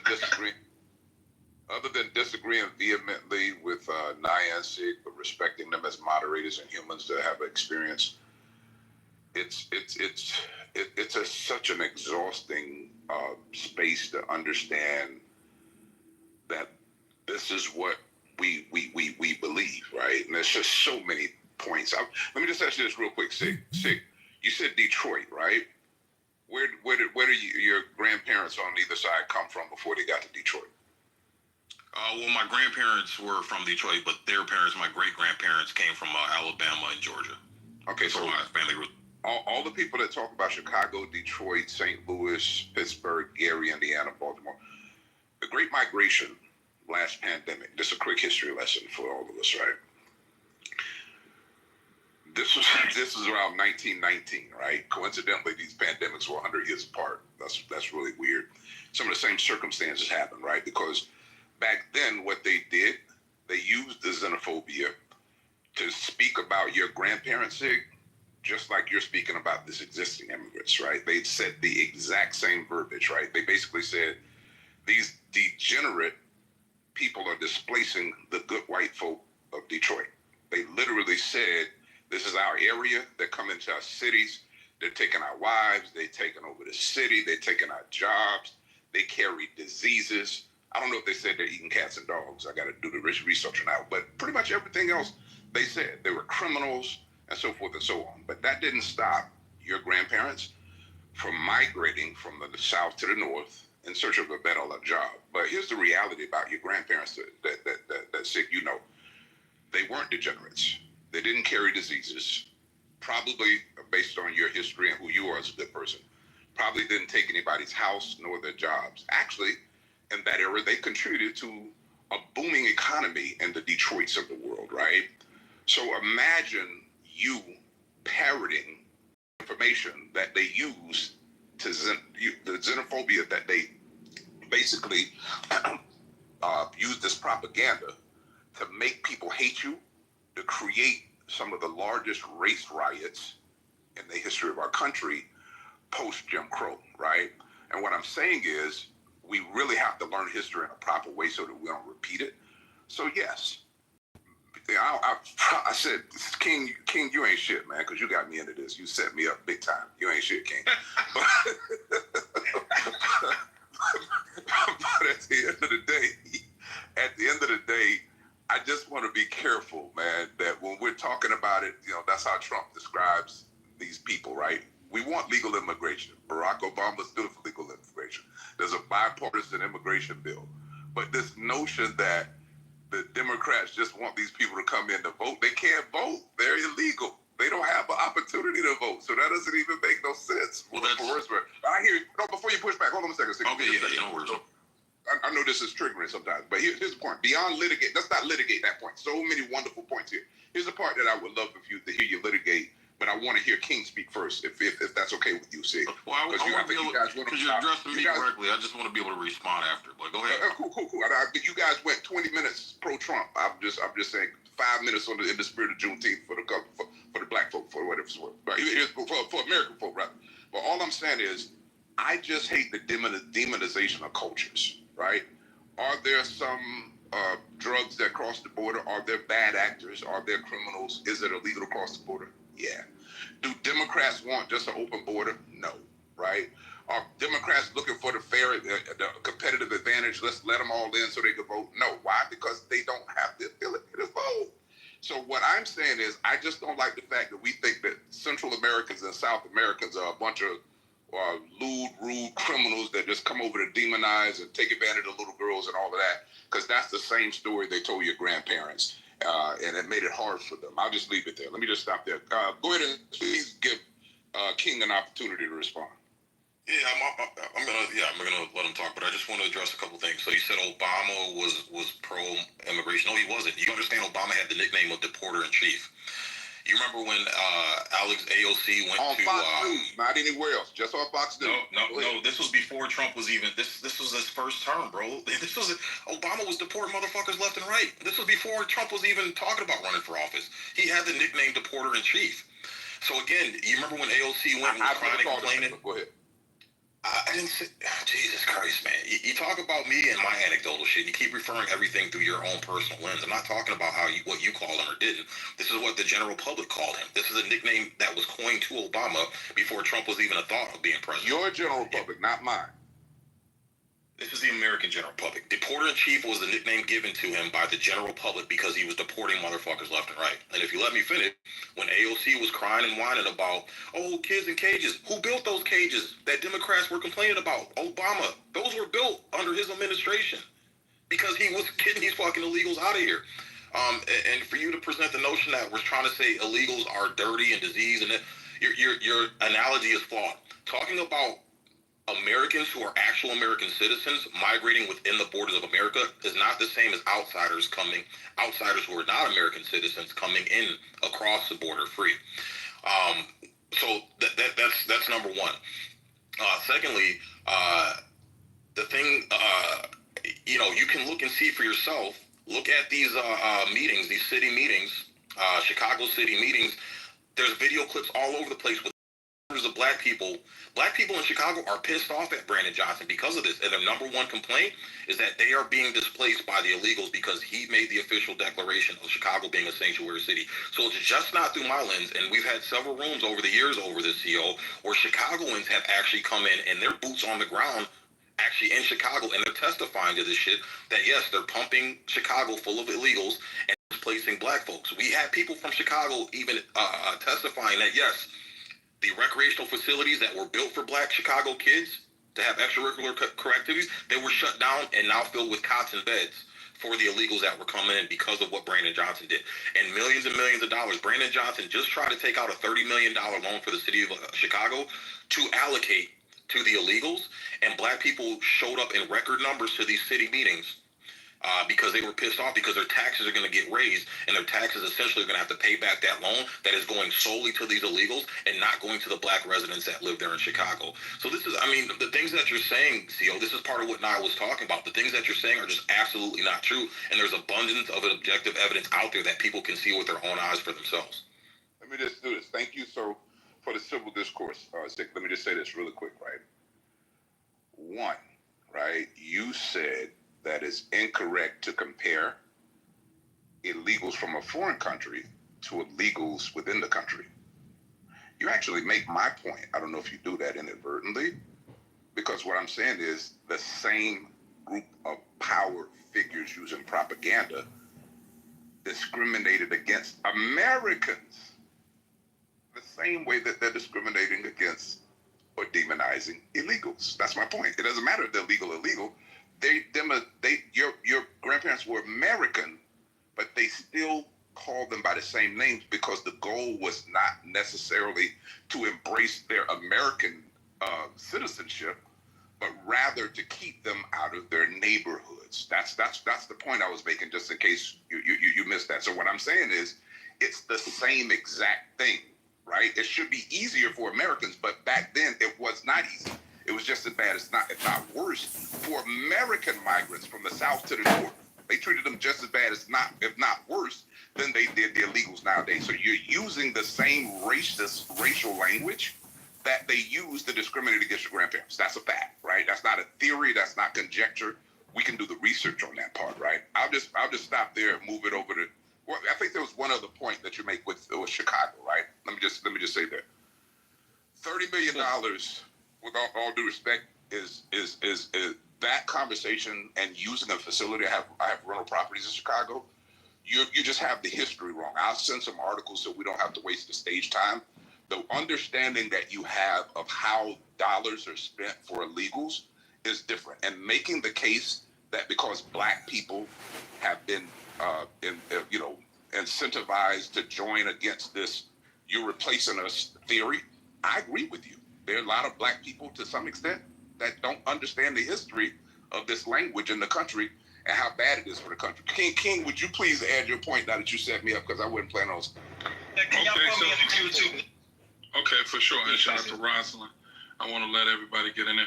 So for me, I'm gonna tell you why I didn't respond, CO. There's a quote that says, "A good architect knows his job is done, not when there's nothing left to add, but when there's nothing left to take away."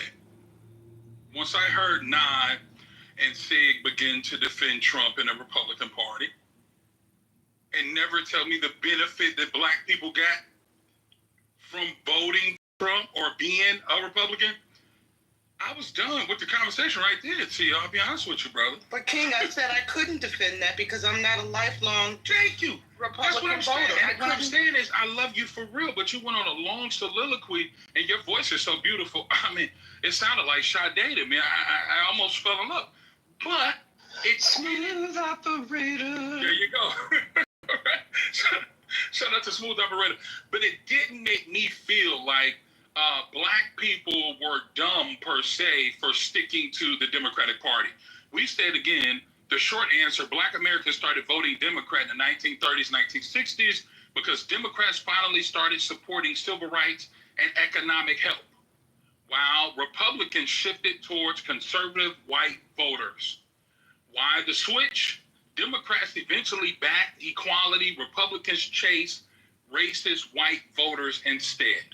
Right now, so Cole, after I said that, and she said what she said, bro, I didn't have nothing to say because I just don't see the benefit of black people switching to the Republican Party, and I don't believe her or Sig had great arguments or statements that were convincing enough to make black Americans switch over to the Republican Party. But wait, brother, you do understand? My position was not to convince black people to switch over to the Republican Party. But that was the question. I'm not a Republican. Well, you know, that was the question I asked you, though. But I said that in my answer, though. Okay, and what I'm saying is, even with your position and the soliloquy you went on, it was just all over the place. I think you're grasping for straws. I think the majority of people voted for Trump because they were personality voting. I don't like Kamala, but you're not going to convince me that Kamala's not a better speaker or more presidential person than Donald Trump. But she advocates for killing black people. I'm just keeping it right. She advocates for killing black babies. Hold on, one mic. Can I just say this? King, can I say this in response? Because King, I absolutely adore you. Okay, I really do. And here's the thing, I want to make this clear. I am not a Republican. I was not attempting to defend Trump. I was defending my vote for Trump because it was anti-Biden and Harris. If we had a Democratic president on that ticket that was someone other than Kamala, and I'm not taking from Kamala's her career credits. I'm not saying she wasn't deserving, but when I have a woman who's advocating for abortion, when I have policies that coming out of liberal liberal leaders that can't define what a woman is, that wants to mutilate children through gender ideology, and when I have my community saying to me, you gotta vote because our people died for the right to vote, and if you don't vote, you're this, that, and the other. Then I said, because many of us in our community say, well, it's the lesser of two evils.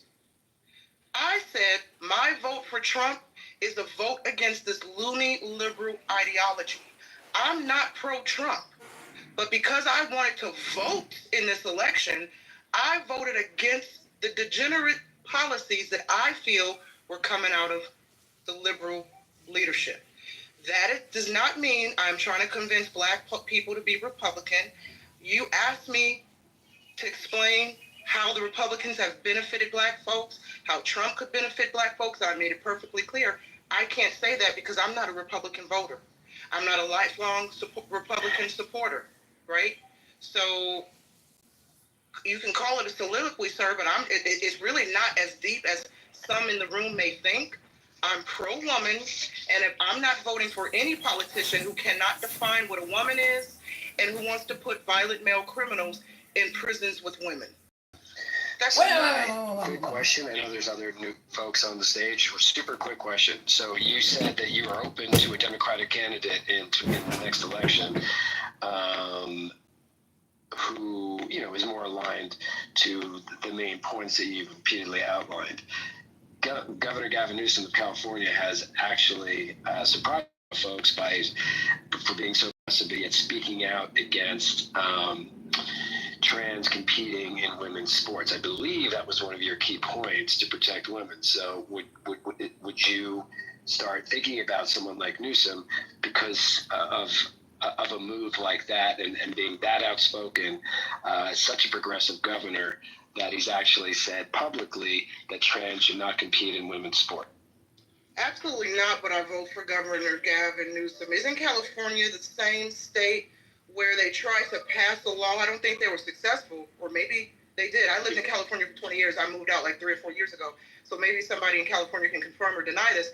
But I remember reading reports that California lawmakers were trying to pass a law that would remove children from their homes if the parents did not co-sign the gender ideology. Isn't California the state that tried to pass laws where teachers, to protect teachers who wanted to protect trans kids, if trans kids wanted to go get the, what do they call it, the sexual reassignment pills and medication and all that stuff, teachers don't have to tell the parents.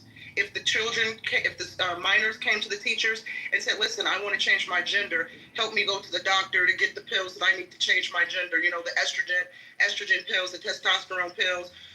If I want to use, don't use my dead name in school. Wasn't California trying to pass laws to protect teachers' rights to keep parents in the dark on what was happening with their LGBTQ kids? So no, I think Gavin Newsom is a fraud and a freak and a pervert. Absolutely not. Hey, not really quickly though. Gavin Newsom doesn't pass laws. He's the governor. He would sign laws, but he does manipulate. Well, hold on a second, bro. But I'm just saying, she said California, and then Gavin. I said California lawmakers, right? And doesn't the buck stop at the governor though? Okay, so I'm asking you, did he sign a law based on what you did? Sir, respectfully, I did say someone in the room would have to confirm if the law was passed or not, because I remember reading about it. That's what I stated. So I don't know if he signed the law, but I know the lawmakers, the politicians, were trying to get that law passed. I don't know if they were successful, which I did state that. And I said somebody in this room, if they live in the state, would have to confirm. Can I say something right quick? You've been very articulate about your point, but just for specificity, I was just trying to understand why you were holding Gavin Newsom responsible for something that you don't know that he did. You made a case for, here's why. The gentleman asked, why wouldn't you support Gavin Newsom? And he said, here's what Gavin Newsom has stood for. And then your argument was he was in California when other lawmakers worked for something that you're not sure how Gavin Newsom stood on that particular issue, on whether he was somebody. Gavin Newsom has been very pro-trans. Gavin Newsom, now, the example that I think Moose just gave, that's cool. But Gavin Newsom has been very pro-trans, TQ plus IA, queer, gender-affirming care. Y'all don't have to believe me. Just go Google it. Right. And so because of that, he's trying to trip you up. Right. So I'm gonna say this. The issue is this, man. To sit here and use the plight of Black Americans, right, dealing with an immoral injustice for us to fight to get our freedom and to fight for all these other human rights in logical, correct rights, even though it was laws against us and we fought against those laws, to make that analogy, to sit here and say we use the same type of rhetoric. Listen here, every other country, including your own house, if somebody break into your house, that's against the law. And it is a moral law, right? That nobody should be able to break into your house. Nobody should be able to break into your country. It's against the law, and it's morally correct as well. But it's immorally correct to have Jim Crow laws and slavery. So stop using Black Americans as like a pawn. When you don't use Native Americans, why don't you ask Native Americans how they feel about somebody breaking into in their house? But you see, nobody said a peep word about using their plight as a way. I'm pretty sure they don't want their country or the country they used to have flooded in with other people too as well. And so if a Black American sit here and say, hey, I want my resources because it's our freaking money, it's our tax money, and your resources in your neighborhood goes to support and illegal immigrants, refugee or not, these type of programs are locally funded. That's why Chicago and Illinois is in a $2.5 million debt because of this crisis.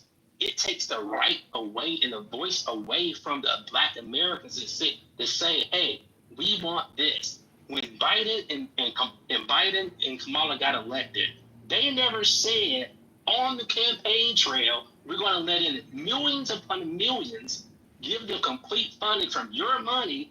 No, they said, we're going to help you with COVID-19. I didn't even vote for them or Donald Trump. But to sit here and tell these blatant, disrespectful lies about these type, wait a second, I'll let you speak.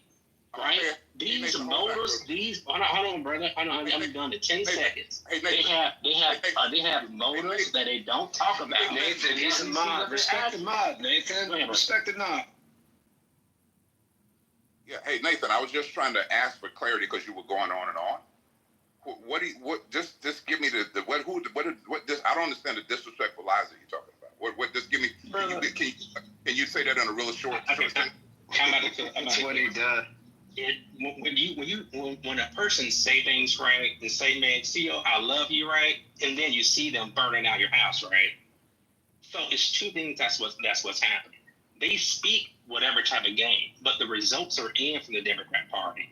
I don't care about abortion. Go have an abortion, but there have been 30 million, 28 million Black abortions since 1972. Our neighborhoods have been pretty much dilapidated, neglected, right? Then the illegals they bring in gets dumped into our neighborhoods, right? The drug, the fentanyl, all these drugs since 30 plus years. I'm looking at the end result, whether you like it or not. Yes, go ahead. You hear my voice? I was just saying, you didn't answer my question for clarity, but you've made, I think, the same point. I think you said that you don't like illegal immigration. You told me the Democrats' position on it. You don't like immigration. You don't like abortion. And then you think that the Democrat has some hypocrisy. Okay, thank you for your contribution, Nathan. Hey, Moose, were you saying something? And we want to give it to Rosalind. No, I'm good. I was just wondering why he wasn't respecting the mods when that's all. But I want you got new voices on stage. No, go ahead, Moose. Go ahead, Moose. Thank you, though. But we definitely got beautiful sisters up here. Rosalind got. No. I appreciate you, King. I yield my time. Yo, Moose, you shouldn't yield your time, brother. You got a lot to say. I love it. Hey, Rosalind, we'll go to you and then we'll back to Moose. Rosalind, did you have a voice or something to add? Sure. So many points have been made. It's hard to know where to start. I'll just make one small point, is that we seem to forget that the immigration crisis has been a crisis for 30 years. And so wherever that crisis lands, it's an overwhelming crisis for the government. And what happened is, wherever the immigrants go, it's overwhelming for the city to deal with it. It's overwhelming whether they're in Texas or whether they get bused to Chicago. And so it's overwhelming for that mayor to deal with it. So it's a crisis, right? They got bused from Mayor Abbott sent them, or Governor Abbott, isn't it Governor Abbott in Texas? He sent them to the Democratic cities, to the sanctuary cities, to cause havoc, which it did. And the mayor was scrambling to do the best he could because it was cold, and he couldn't have the people just out on the street just because they're human beings.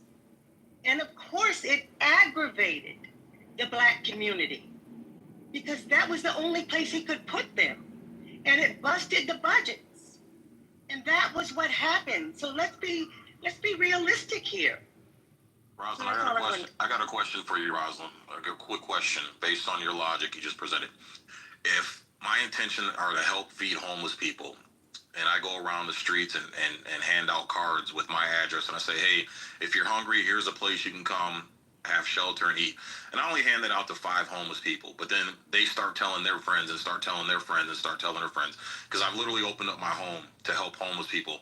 Next thing you know, I got 500 people show up to my door looking for shelter and food. Whose fault is that? Is that my fault or is that their fault? Obviously, I like that analogy. Okay, let's change that. This is a government and a country, not a home. Okay, so let's look at that, right? And that's exactly what happened. It's a country and a city being overwhelmed by human beings. So what would you do? You would try to scramble to keep as many of them alive as you could, right?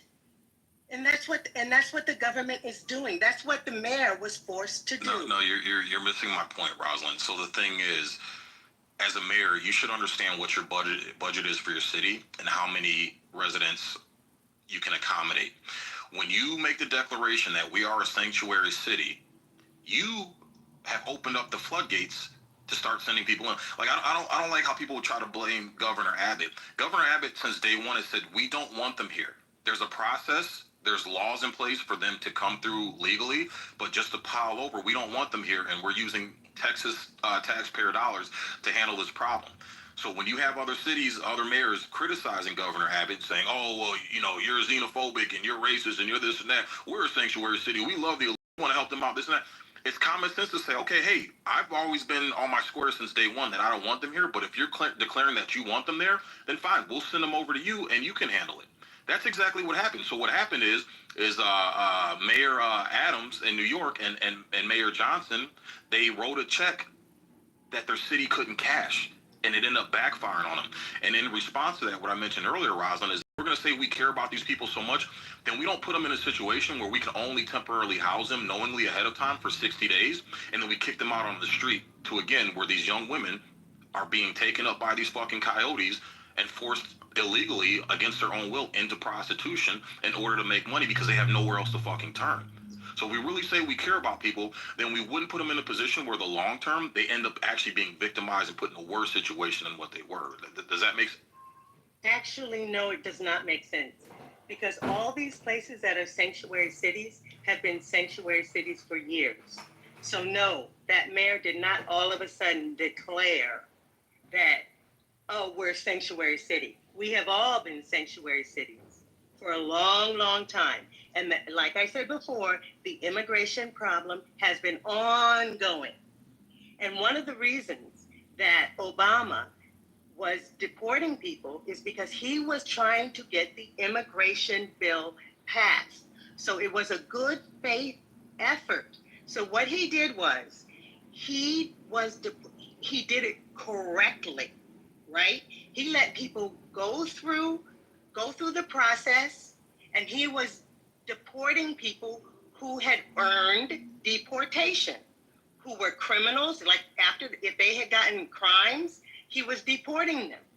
So they had gone through a process. He wasn't just snatching up anybody and deporting them like Trump is doing. That's why it wasn't chaotic. That's why you didn't see a young woman getting her baby snatched up. If you go on Instagram, you'll see what's happening with deportation. It wasn't the same thing. Ma'am, please don't use Instagram as a credible source. Why not? Please It's just video. Because Why not? Because It's video. Video evidence of what's happening with deportation. That's so video again, evidence. Instagram is the same source that said the Maryland man was just an innocent Hispanic father that Trump just snatched up and threw him into some El Salvador prison with a bunch of gang members. And what do we find out? Maryland man wasn't this innocent man. He was actually a fucking MS-13 member. And there's body cam footage. He was not an MS-13 member. There's body cam footage. There's body cam footage of the Maryland man. The cops pulled him over. He had 6 other illegals he was trucking in from Texas to St. Louis. So we find out that when you go on social media, yeah, they'll make it look like it's innocent, but when you actually dig down a little bit deeper, these people aren't as innocent as they're made out to be. These people are not getting due process. That's what we're seeing. All we're asking for is due process. And what we're seeing on Instagram is that the people are not getting due process. And we're seeing that the people are getting unnecessarily roughed up. That's a lie, Rosalind. That's a lie. That's not a lie. We're so seeing video evidence. Okay, so here's the thing. Here's where ICE is at. ICE is standing by the courthouses and taking these people after they see the judge. So that is due process. They're going. ICE isn't snatching these people up before they see the judge. They're waiting for them after the judge declares them that they need to leave. So ICE isn't just snatching these people up before they go in front of the judge. It's after, Rosalind. Like you're telling lies. No, I'm not telling lies. ICE is snatching up people. You can see at the courthouse. You can see them at the schoolhouse. You can see them in all sorts of situations. You can see any old situation. And you can see them taking babies. You can see taking children out of foster care. Children out of foster care. So you see all sorts of situations. So we can just pick them. Yeah, Sig, what do you think about, I'm sorry if there's Q, but Sig, what do you think about the gay makeup artist, the Venezuelan that was sent to the prison in El Salvador? What do you think about that one? I didn't hear about that one, Holly, so I can't speak on that one. They but if you got a never link in the hear article, about I'll read it real quick. They never. Ma'am, I can't hear about everything. But did you hear what I said? I said if she can post a link in the chat, I'm more than happy to read it and give my take. You can't possibly track every single freaking story, man. So I was being fair and saying if she's got a link to post, I'll be more than happy to read it and then give commentary. Or the guy with the autism, the autism tattoo, who's sitting in a Salvador prison. Yeah, I mean, either way, even if they are, I think that the gay one, that one really bothers me actually. But even if, like the Maryland guy you brought up, I agree. I don't think he was as innocent as they tried to paint him. Yes, I agree. But I have a big problem, and he was El Salvadorian, so that's okay. But I have a big problem with sending Venezuelans to El Salvador. Okay, I got a big problem with that. Like I don't understand how we are okay with sending Venezuelans to a Salvadorian prison. Why are we sending them to a prison at all? Why not just deport them? Why are they going to a prison? Because we hand them over to the government, and then that government decides where to place them. At that point, once we hand them over to the other government, it's out of our hands. But again, what Biden did, Biden actually broke the law by allowing these people to flood in the way that they did. There was actually laws on the books. Biden broke those. All Trump is doing is restoring the laws.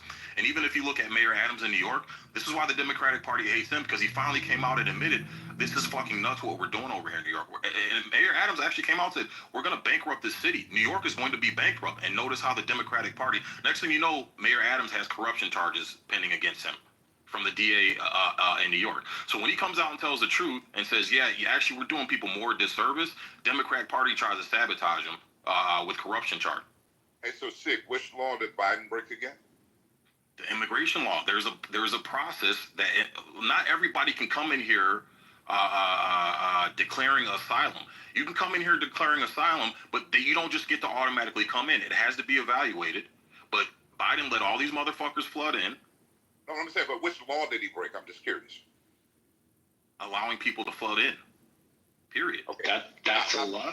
How did Biden specifically allow them to? Because he didn't have them go through the proper process. And also Democratic officials were telling these illegals what to say in order to meet the asylum prerequisites. Most of these people did not qualify for asylum. So when your party is telling these people what to say and how to lie in order to work the system and to get in, that is breaking the law, sir. Because if they answered honestly, they'd be rejected at the front door. That's breaking the law. Lying on official federal documents is actually against. Biden didn't lie on a document. So you're just saying that. So let me ask you this one. Let's move the conversation forward a little bit. So how do you feel about, because I think you guys made points. So basically, more of the moral ethics issues are the things that Trump run on, like illegals, abortion, school of choice, too. See.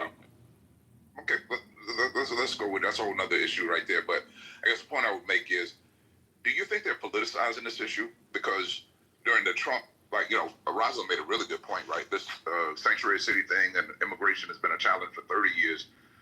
Nobody's really solved the problem. And then Trump, for whatever it's worth, in his first 4 years, didn't solve the immigration problem. Mexico didn't pay for the wall. The wall wasn't built. Immigrants are still flooding the border and crossing over. And then we get to Biden's term, and then they work for a couple of years, and they put a bipartisan immigration bill together. Fact of the matter is, Trump preferred to run on it because he knew we'd be having this conversation and it would benefit the party. And I think he won on these issues for whatever it's worth, right? LGBTQ, immigration, abortion, not healthcare or any other policies. My question is, how do you feel about the fact that Trump put a kibosh on the bipartisan bill that would have hemmed up the border and sent more resources and more border patrol? But Trump said, basically in so many words, don't pass that yet because I need to keep exploiting the people because that's a good issue for me to run on. How do you guys feel about that? So that's not true. I'm actually in Laredo, Texas right now, right on the River Grand. Every fucking 20 feet, there's a border patrol car. And it wasn't like that when Biden was. I've been here working in Texas for the last 3 years. And when Biden was in office, there wasn't a border patrol car every fucking 20 feet. The point I was making, Sig, what I was saying is the bipartisan bill for immigration that we needed, right? What I'm saying is that was ready. They worked on it in caucuses for a year, 2 years, and then it was ready to pass like last spring. Trump preferred to run on the issues. I was asking specifically, he politicized it. He said, no, let's let the illegals keep coming over. That's good for me, so I can put a kibosh on it when I get there. I'm saying, how do you feel about him politicizing such an important issue to Americans? I've never heard that, CO. If you got a link or something, I'll be more than happy to look. I've never heard. This is my first time hearing. I would Homeland Security and Border Patrol is underneath the federal branch of the government, underneath its wing. And when you go to the border and talk to them, they're underneath the command of the commander-in-chief at the border. He has complete command over it. You can enforce it. Sig, I've been to the border for 4.5 years. I've been there. I know exactly what you're talking about. The first time I seen it, it was probably in the first year, it was like only one goddamn security border patrol. I spoke to these people time and time again. It was directly intentional. He could have did executive order, and the reason why I'm saying what I'm saying is true.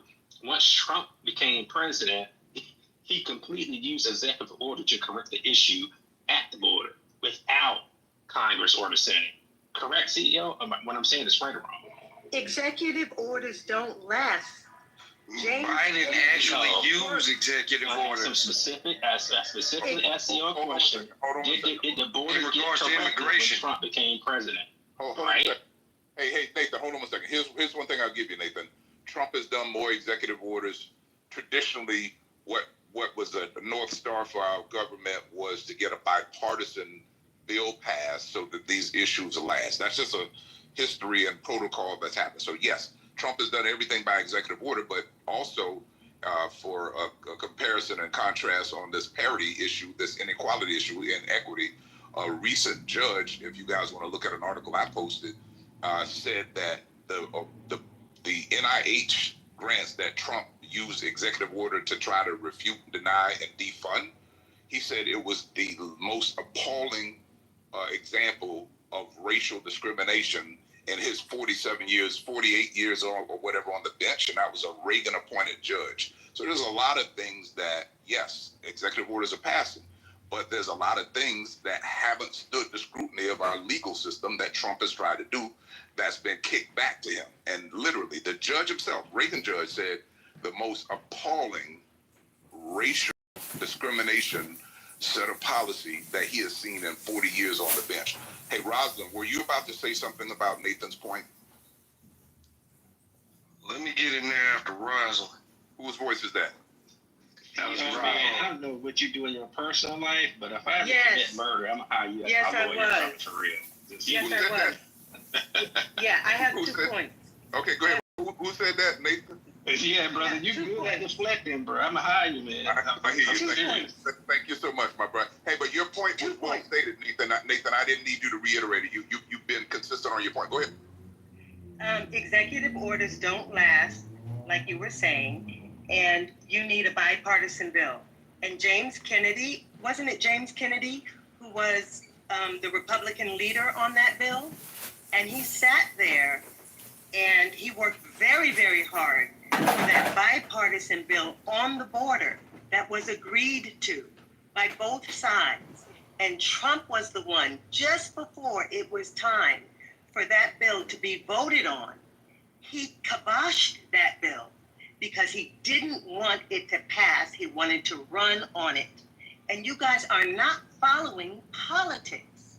And then you come in here and say these things. And then during the State of the Nation, when Trump was speaking, James Kennedy sat up there and agreed that is it James Kennedy? Am I right on that? Is that the right person? I know his last name is Kennedy.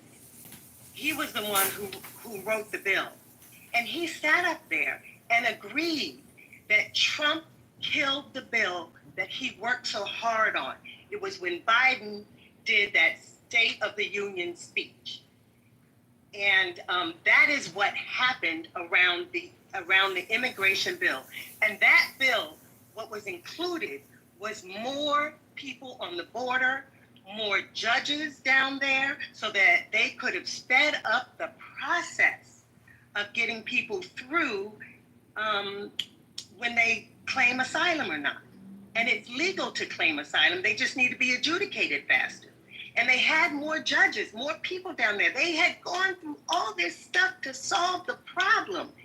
And Trump told the Republicans not to vote on it. And that's what happened. Hold on, let me do a quick room reset. Hold on, let me do a very quick room reset.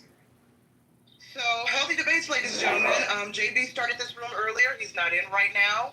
You know, so you have myself, Sig, CO, and King, and obviously, as you hear, we all have very diverse opinions and personalities about certain topics.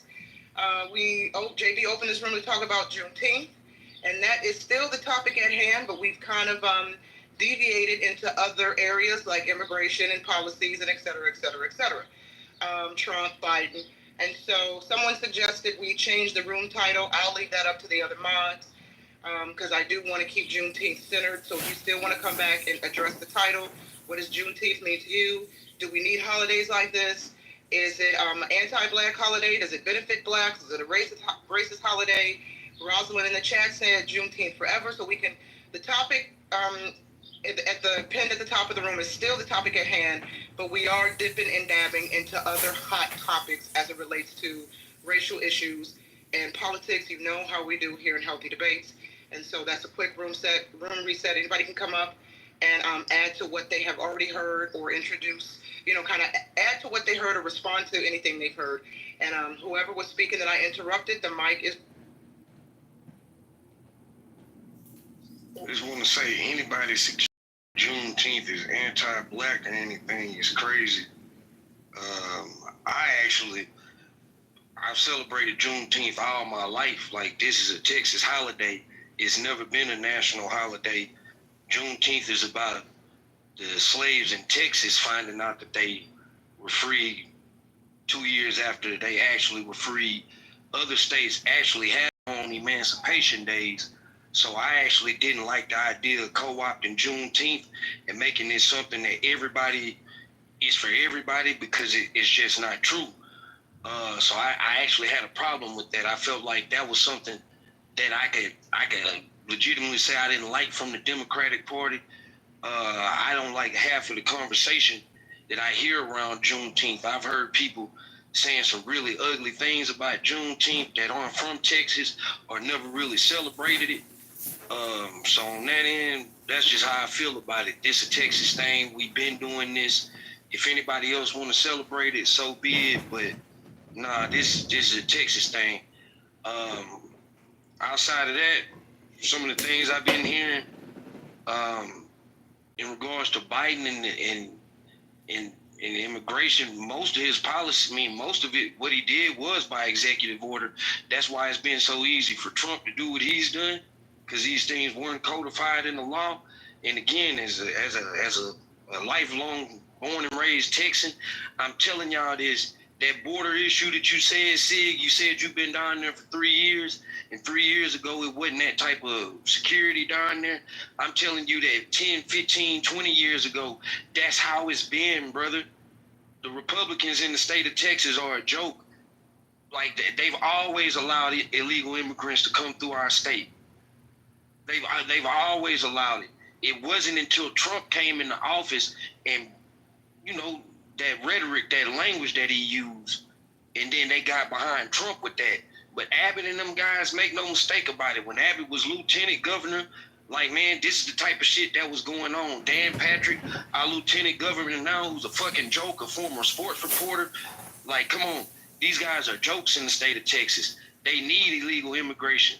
Like, those farms in South Texas where you at, they wouldn't run without those illegal immigrants. So what happened with Illinois and New York, y'all failed to mention that Abbott was sending them people up there, and they inundated that city. It's not like the city of Chicago just wanted all those folks. Even though I do understand that Chicago is known as a sanctuary city, I know plenty of people who, well before this, they would travel to Illinois to go get their licenses and shit because they couldn't get their license in Texas. So this has been going on. But in terms of like what happened during that period, like y'all being very disingenuous. So anybody bringing up Greg Abbott, like Greg Abbott is some kind of hero, I'm here to tell y'all, man, that this man is on the verge of being voted out. These Republicans in Texas are upset with him. White people in Texas are upset with him. So y'all don't know what y'all talking about. And I'm going to just keep it a bean on that when it comes to Texas. I've seen ridiculous racism in Texas. It shocked me. But Rob, no, and I do have to agree with you on some of those points you do said, Rob, but the point where I was getting at originally was once you put a sign on your city that says sanctuary city, like Abbott wasn't sending these illegals to Chicago and New York before, bro. Like I said, the analogy I gave earlier was once I put a sign on my house saying, hey, we feed the homeless here, and I only have enough money to feed 5 homeless people, but 500 show up, like I got to blame myself for putting that sign up, bro. So, you know, notice Abbott didn't send illegals anywhere else. He only sent them to the mayors that were most adamant about being a sanctuary city and criticizing him about his mistreatment of, you know, human beings and infringing on human rights and shit like that. So he said, fine, all right, if I'm such a bad guy and you're claiming you want to take care of them, then fine, you have them and you deal with them. But what we saw is communities crumbled once that happened. So, you know, you got to blame those mayors. If they hadn't opened their mouths, none of this would have happened. So, Sig, to that point, do you think it was a good move when Abbott's loaded up buses of immigrants and sent them to D.C. as an FU to Harris I believe it was December? Did I just get muted? What? Yeah, I don't know if was Norm here? Maybe Norm muted me. My bad. It was an accident. I didn't like what you were saying, but. Thanks, JB. Yeah, I was just curious if that's a good way of dealing with it, sending these folks with no hotels ready, with nothing, with like no officials in the city that he's sending them to, literally just leaving them stranded with no shelter, essentially, just literally as a political FU to Harris. Is that the best way to handle the immigration problem? Yeah, absolutely not. And I don't like that these people were used as political pawns moves. So that's the one place I think we can't agree. I don't agree with how Governor Abbott handled it, but I understand why. But I'm with you. I don't agree that he used these people as political pawns with the move.